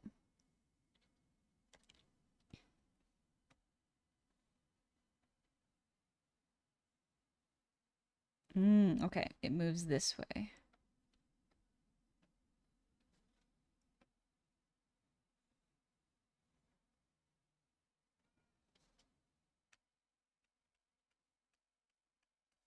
There we go. Yeah, it doesn't need a whole lot of motion. Just a little bit. This hairpiece definitely moves too much, though. Oh, the process. We do our best.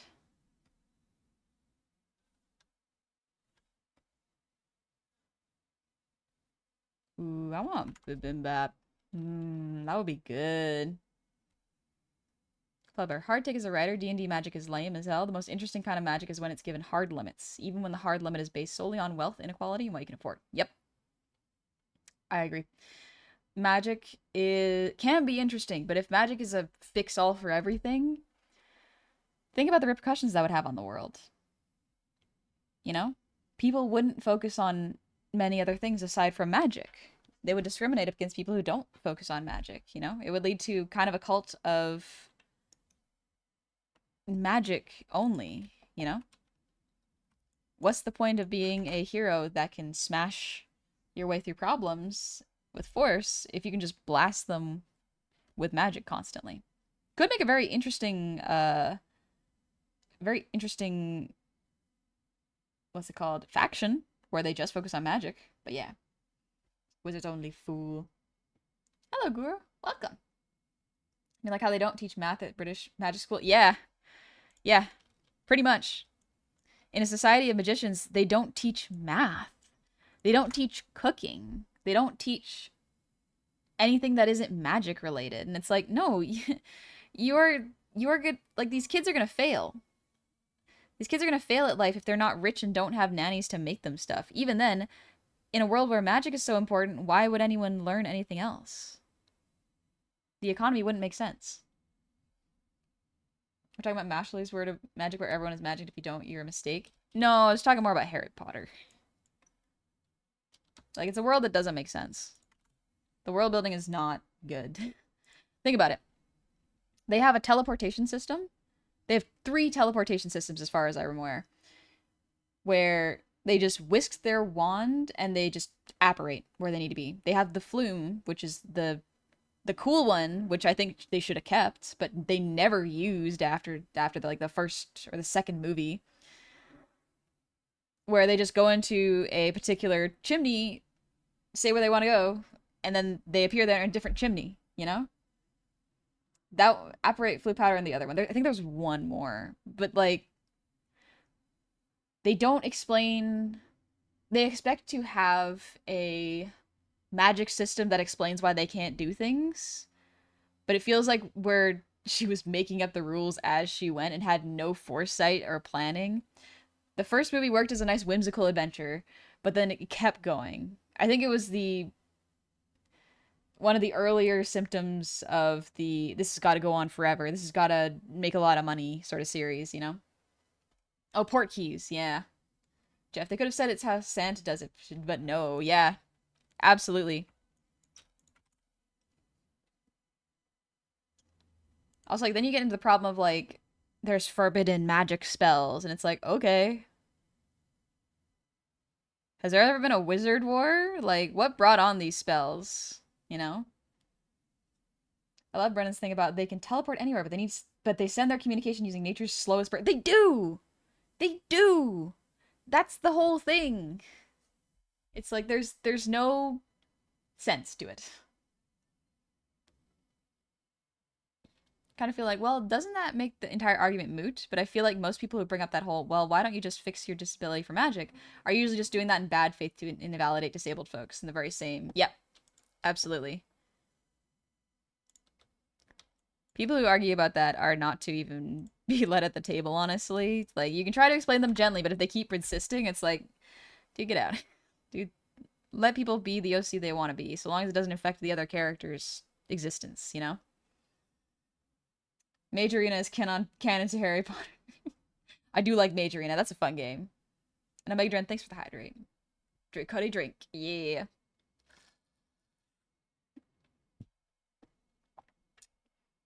All right. I'm gonna turn off the raids because I do have to eat lunch and my throat is getting sore.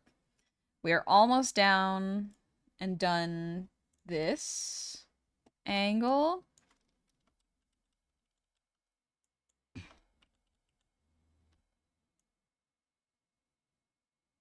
Looking pretty good. Pretty good.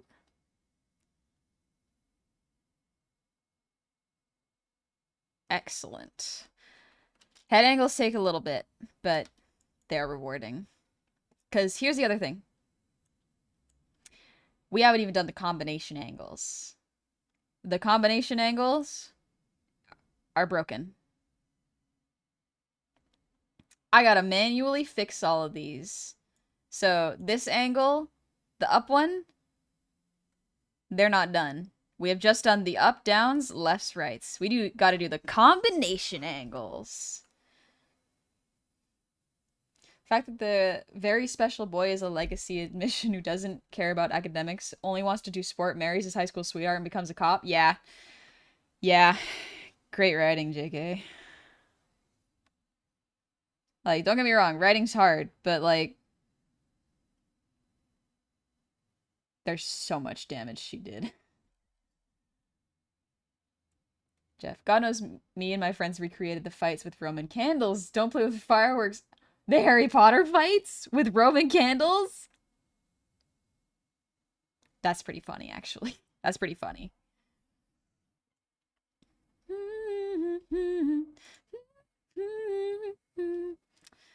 Oh boy, oh boy. Something that I will have to figure out, though, is... Reset. Something I should probably figure out first, actually, is how to make this ear work.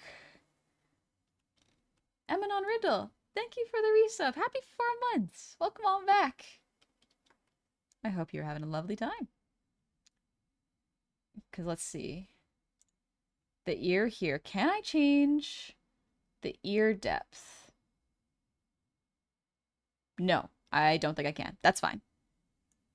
We're gonna do this the old-fashioned way. Well, Okay, let's try it this way. This is where the problem solving comes in with these. Okay. Just want this. Yep. Okay. Where's the scalp? Where's the head? On our way. And here you come. Alright, we're gonna grab the head base. And we're gonna grab this ID. And grab the ear. Ear base. Scuff. Ear. Yep. We are going to make it a clipping ID here. I deleted it out of existence. Good job, honey. Not what I wanted to do. Oh, shoot. Actually, yeah, I did want to do that. Never mind. I'm so smart. But I want to reverse the mask. Okay. This is when this the duplicate function would be so handy to have. We don't got it, though. Okay. Head shadow. Keep this here.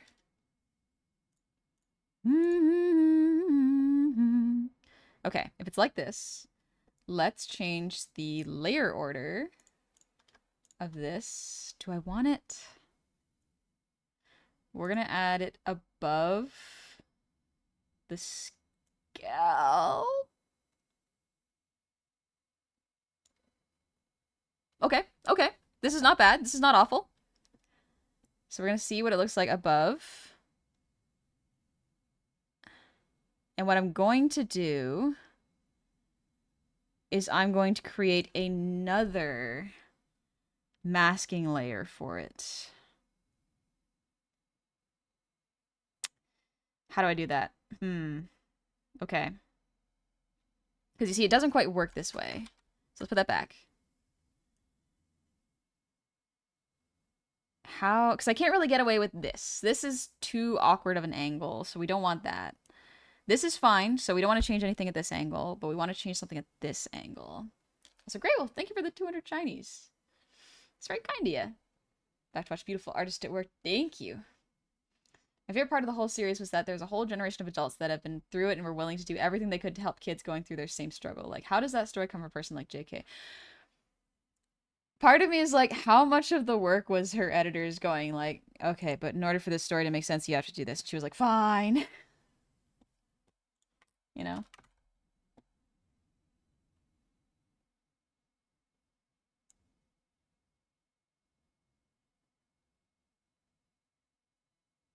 How am I gonna do this?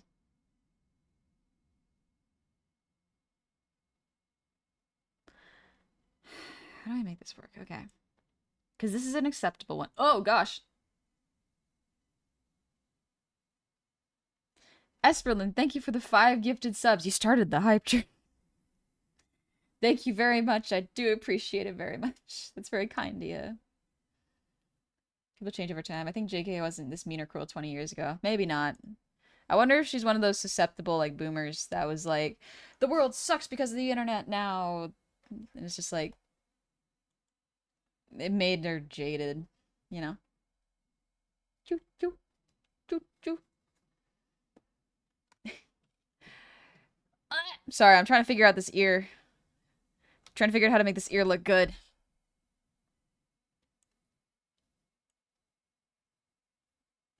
Because it looks good like this. Like, I can just add a white mesh over top of it. Do I need to go into Photoshop and create a new piece? Or do I... Alright, we're gonna brain blast here. Ear depth. Someone's honking outside. What? What? When will you learn? Oh, I don't need this one. Okay. Okay, that's good. Okay. We're going to shrink it temporarily. Actually, we can just shrink it entirely. I don't need it to be particularly complex. There we go. Okay. What if I change the depth?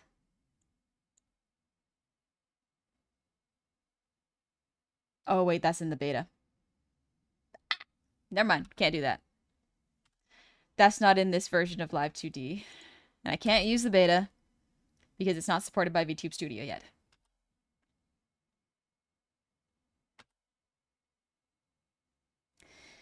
So I'm going to have to manually mesh this out. Okay. Okay. A supply bear, thank you for the 100 shinies. This mold, it's making me post cringe to twitter.com. It's got her. You do Photoshop Saver. Yeah. Let's see. Before you do Photoshop Saver. Oh, what? Esperlyn, my pleasure. Your streams are very pleasant and calm to watch. Oh, thank you. I say as EDM plays in the background.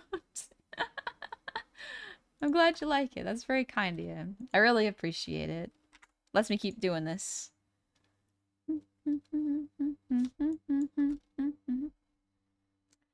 Okay. I might have to just figure this out a bit later. It's fine there, but not there. Because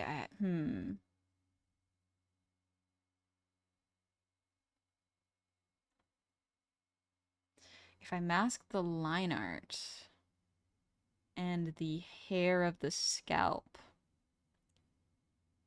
into a temporary one, would that work?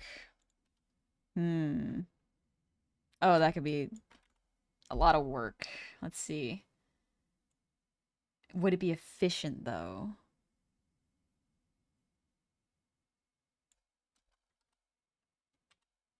So right now having it behind works for these two angles, but not for this one. Speaking of savers, how about you save? Yeah, let me save.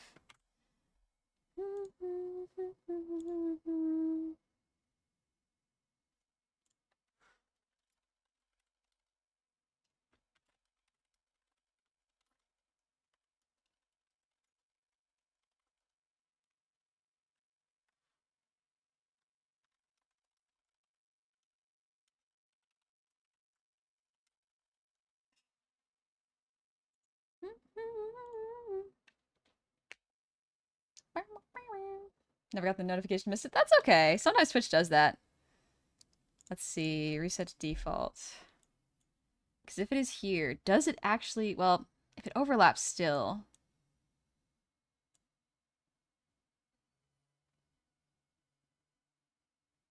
I'll think about this a bit more. That's one that I'll have to think about. Joyous Madman, thank you for the... What? Thank you for the 5 gifted subs. Thank you very much. And Hawk Anomaly, thank you for the resub. Happy 6 months. Thank you. It's very kind of you. Oh gosh, the hype train's still going. It's still going. Meanwhile, my brain is like, how do I make this work? Dang it. Let me see. I don't know if there's any other models that do this quite in the same way.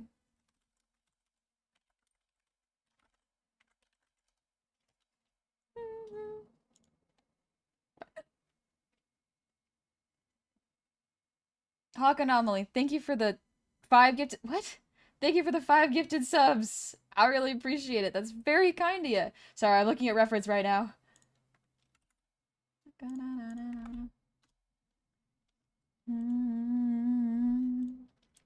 Hypety, hypety, hype.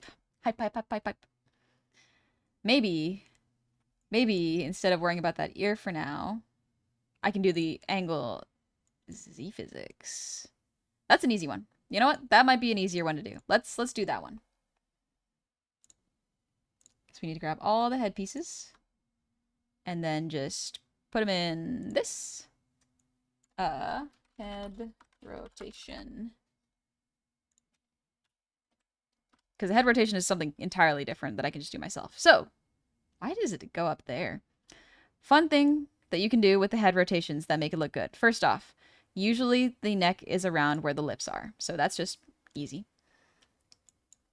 And all we're going to do is tilt. And that's about it. Easy peasy. And then we just reflect it. Ta-da! Easy angle Z. Fairly simple. But the complex part is making sure the hair and everything reacts. Grey Wolf, gotta do some work. Be back soon. No worries. I'm probably gonna wrap up stream in a little while, just because my throat is getting tired and it's past my lunchtime. I should be eating soon. But now you can see that the head rotates. Fairly simple, not too complex. Like, it's just the back and forth, up and downs, or not back and forth, the side to sides, I should say. Jingle jangle.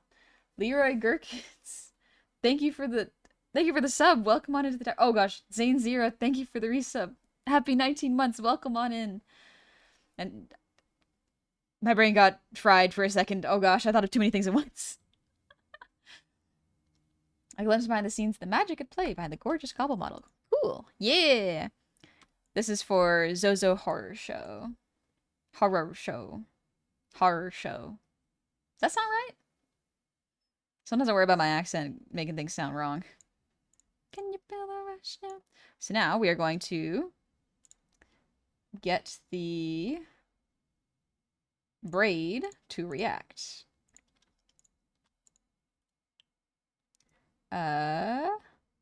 Copy, paste. There we go.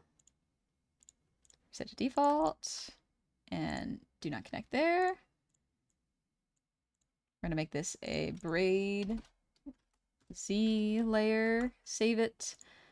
And now we're going to make the braid rotate with the head. So when the braid rotates, you want it to go down. So this is one thing that I have trouble with 3D models, is the hair never reacts to the head physics accurately. And I always want to make sure that in order for immersion, the model reacts properly to gravity as well as the motions of the body. There's a lot of details there, but it looks so good. What do you mean it's level 5? Ogie, thank you. Sadly, the horrors persist just a tad more. The horrors persist. They keep going, but that's okay. We'll figure it out. I love doing the hair angle Z because it is all its own thing. Ready? Now we have to make everything look good. I will turn off the body layer though.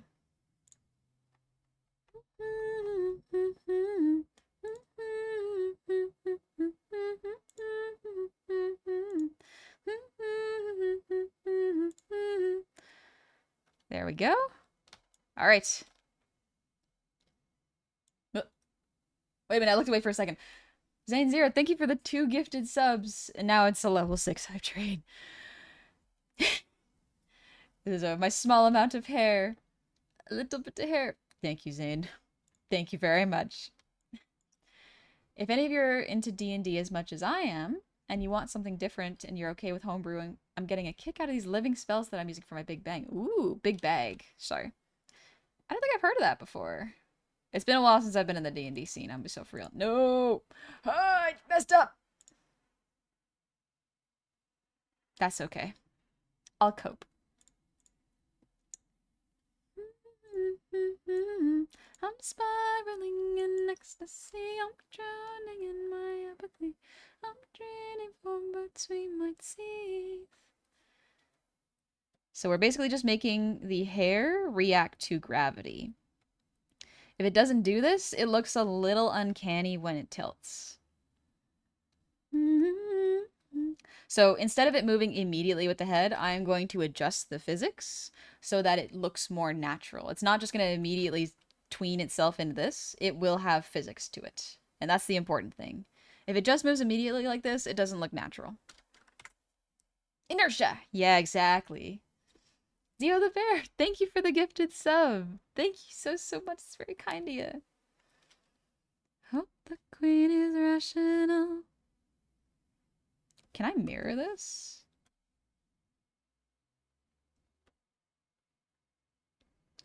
Horizontally. Ooh, not bad. Not bad. Not bad. Not the best. Not the worst. Don't try to comprehend what's inside my head. You could never.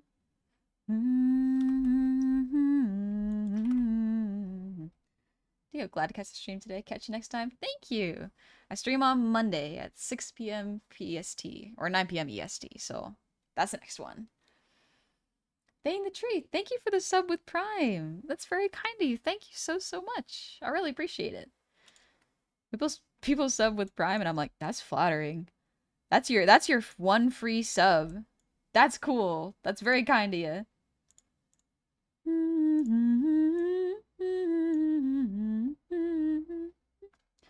You think you're gonna rig a third stream in a row? Thinking about it, but the thing is, I may work on this off stream a little bit. But who knows? Who knows how we're feeling? With rigging, it's one of those, if I am in the mood for it, we just follow it.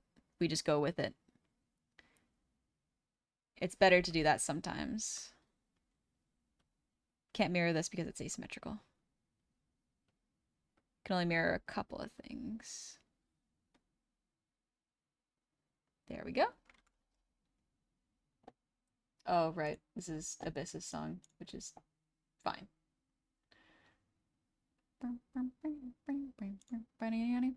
Suppose we'll see in time if we go for 3 for 3. True. Honey, you're gonna go do some off-screen mining. Pretty much, yeah.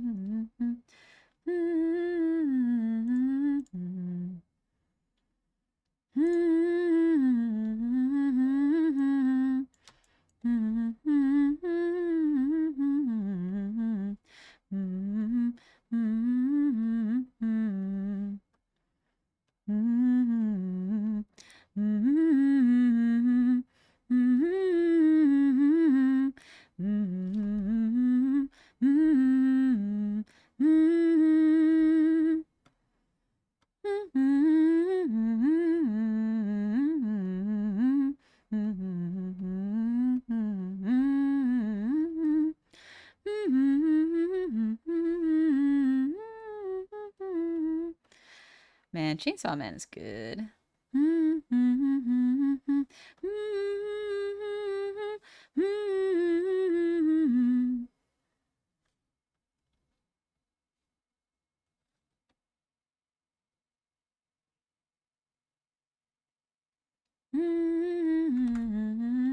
Man, you're good. Thank you, Jasper.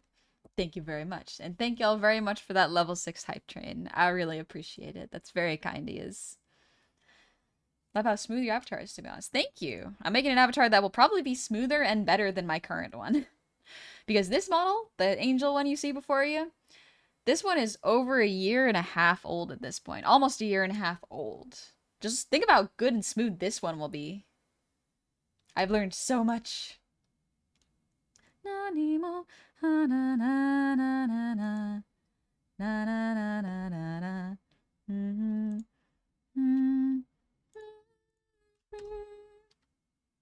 You know what I messed up, actually? I gotta redo that, I think. Because if I did it... Yep, I absolutely did that wrong. That's okay.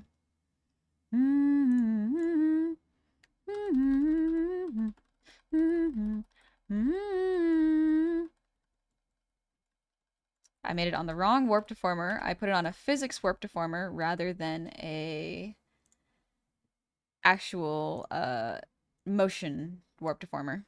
Whoops. That happens. Do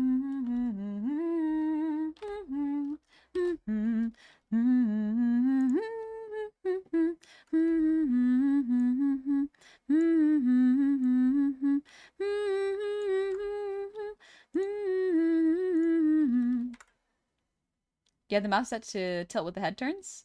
No. So the mouse doesn't tilt with the head turns. Just the hair moves with the head turns. Have a good one, Jasper. Good luck.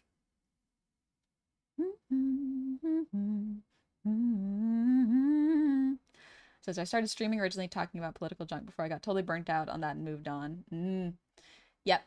It is a balance, for sure. Part of the reason I do a little bit of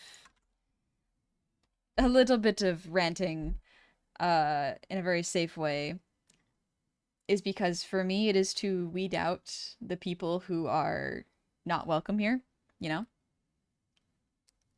It's one of those like if you have one Nazi in your bar, it's a Nazi bar, you know? It's like, no, no, no. I would rather make this a very accepting place where people are allowed to come in, chill in a safe environment, you know?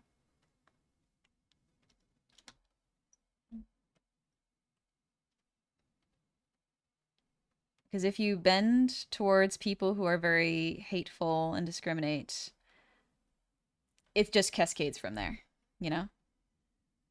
That is explicitly why, despite the fact that I use she, her pronouns, I keep them there. It is to make sure that trans people know that they are, like, this is a safe environment for them.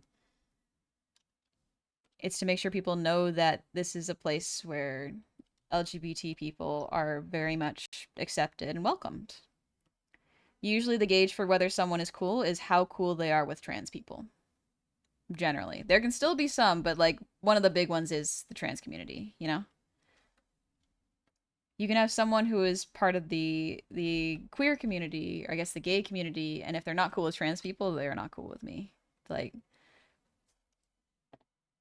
you can't be for everyone's right for self-expression, you know, in a not harmful way and discriminate against people like that. It's important. One bad apple spoils the bunch.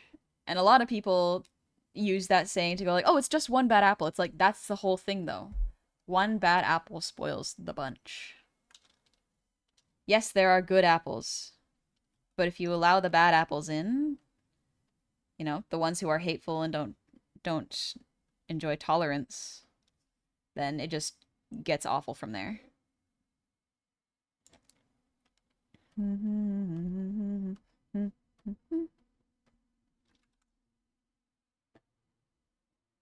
There's no excuse to hate. Exactly. Yeah. There are many things to hate in the world. Choose wisely.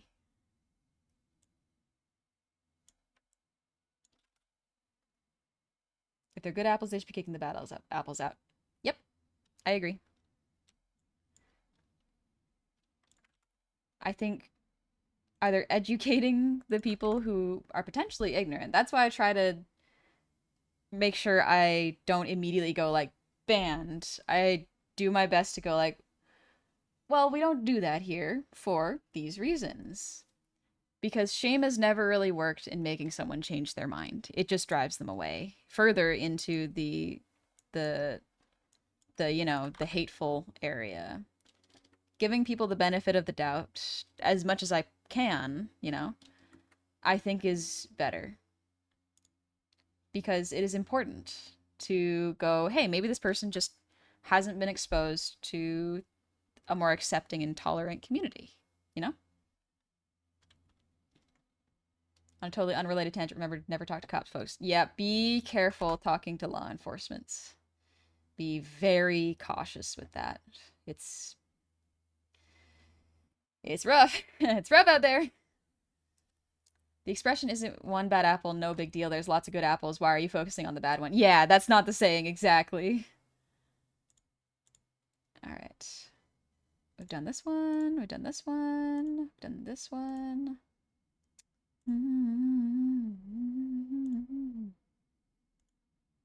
There we go. Back to the hair layers. What the? Oh, right. I forgot about that. There we go.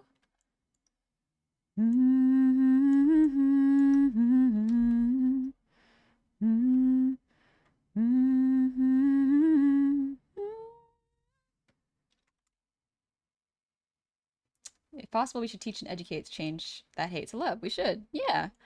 I think that's something that does get lost along the movement sometimes is like not everyone is there in bad faith. Some people just have not had the opportunity to learn in an environment that doesn't shame them, you know?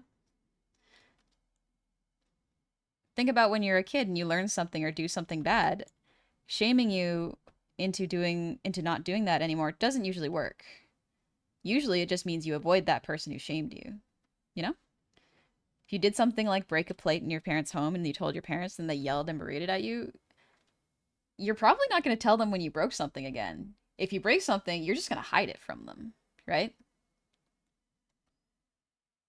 Being accepting and understanding and giving people the opportunity to learn is important, you know? Giving people chances are important.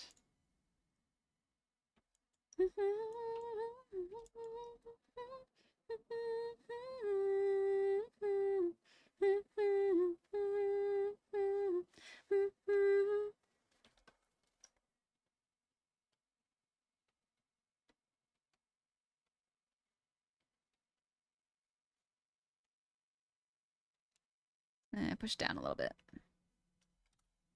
Sometimes one opportunity is all they need to adopt a healthier mindset. It can make a world of a difference. Exactly. Yeah.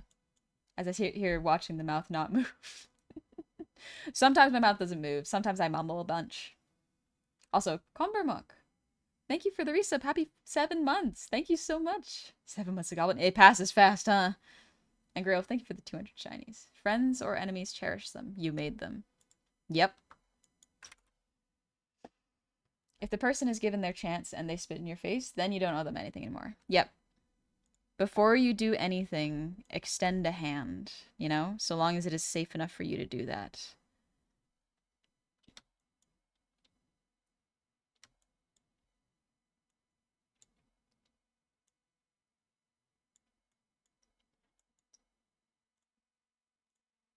There we go. So supposedly there's going to be a new version of the idea of the 50-foot woman. Is that like a superhero or something? I'm not up to date on things anymore. There's so much going on forever, honestly.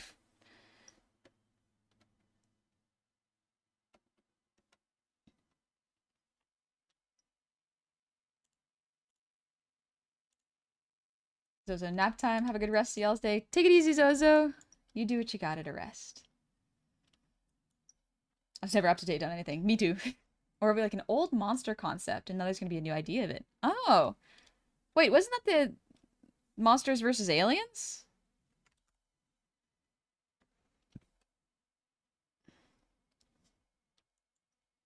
I think that one's fine.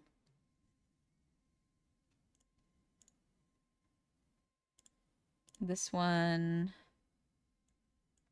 do I need it to move? Not really. It's mostly the bangs here and these down here, so that's fine.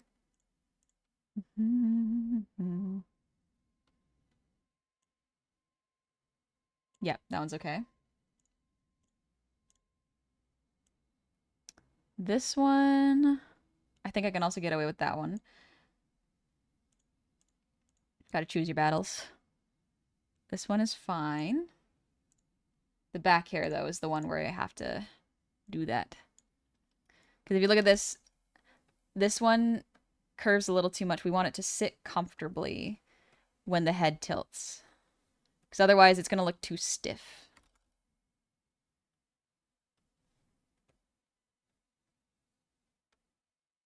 There we go, see? We don't want it to look stiff when it moves. Hair has natural flow and is affected by gravity more than you'd think. That's why a lot of the times the way I can tell if a model is 3D is if the head tilts side to side. They're even the really good ones, the hair still doesn't move. But with 2D models, you can actually account for that. You can make it so certain head perspectives do have certain hair droop angles. Live 2D is extremely cool, yeah. I think a little more.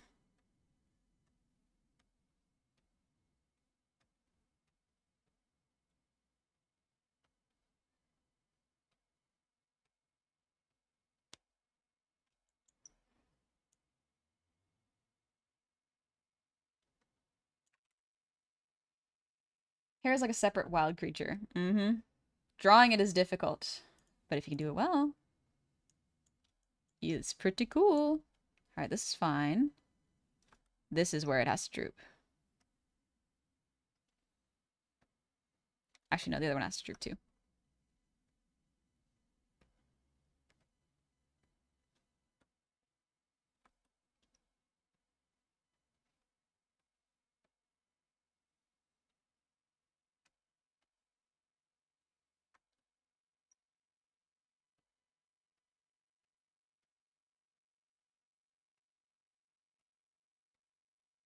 There's so many different model rigging styles. I love watching other people rig. You learn so much.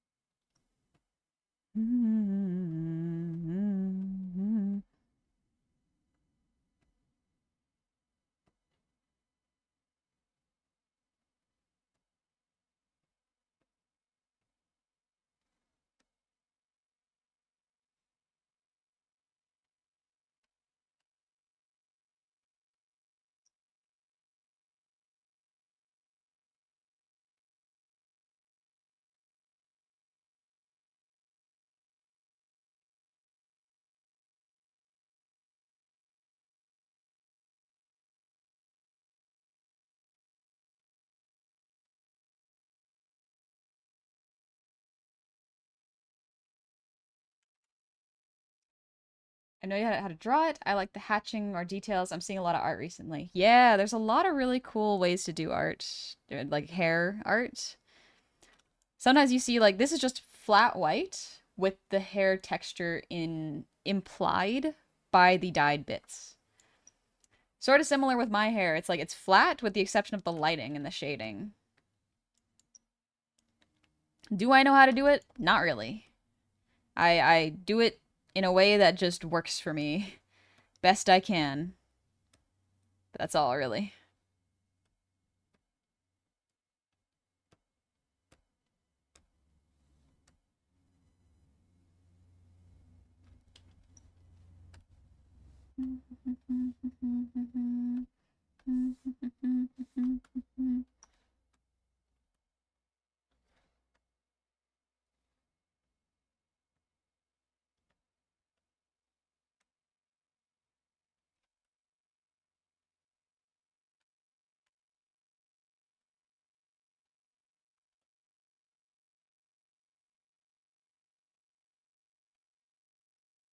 There we go.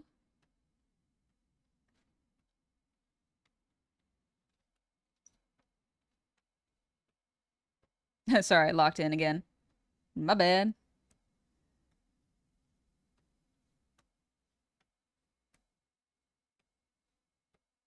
There we go. Yeah, baby.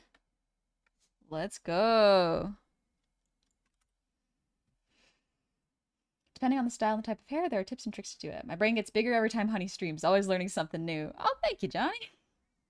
Just to let you know, in the Dream Realm, Lupines is having a pie eating contest. Variety 2 gold enter. Oh, any variety. Ooh. I'm gonna make some, I bought a bunch of Granny Smith apples. So they're green apples. I am so excited to bake with them. I want to make some pie. I bought the shortening. Oh, I need to go get flour. That's what I needed to grab. I want to grab some flour so I can see if I can make like a whole wheat crust. A little healthier, you know?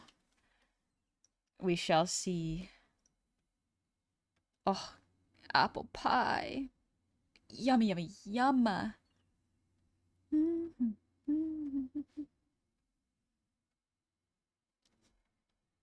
All right, let's see how this looks. So y'all can probably see now. The hair feels like it moves a little more naturally with the turn of the head now. It's not perfect, but with the movement, it will, or the physics of the hair, it will look and feel more natural. Granny Smith apples make the best pies. They're so good. So, so good. Noelle, I look back on myself and how I used to be, and so glad that I changed my mindset and how I think. I looked at myself and thought, is this who I want to continue to be? Finally thought I should rather listen instead of only thinking of how I feel. I thank my family and friends for helping me become better overall in the past 2 years. Congratulations! I'm glad. I'm glad you're becoming the person you want to be. I think that's an important thing to do. Think about who you want to be, not just who you are in the moment. I'm so close to following the model's movements when you test it out. It's fun. A little head tilt. I think that's pretty good. Whew. All right. I think that's enough work for today. I do have to go get some lunch because it is way past my lunchtime.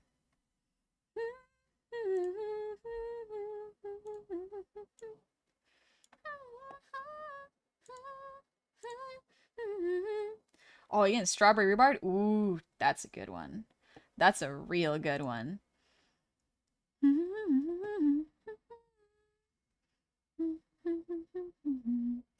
Let's see who is streaming right now.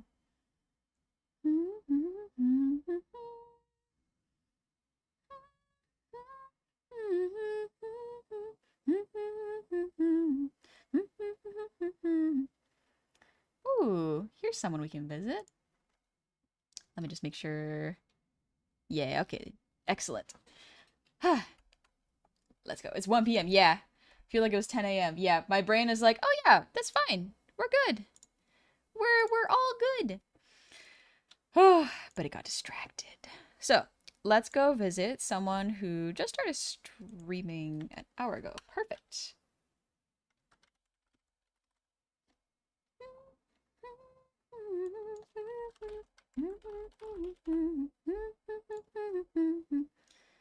So, this stream is 18 plus. Nothing really sexual or anything. Just keep in mind, minors begone. Let's go visit a Dingus, because Dingus is doing a donathon. Let's go say hi. Dingus is a very chill, very funny, very good at editing and snappy streamer. Genuinely, I want to learn Dingus's setup when I have more time. It'd be very, very cool to see. But let's get a old water. Ugh. The... I saw that one, meta. But Roswell, thank you for the hydrate and milkshake fabric softener. How's it going? Thank you for the ear wiggles. Little sippy. Why don't we call it a rigging raid?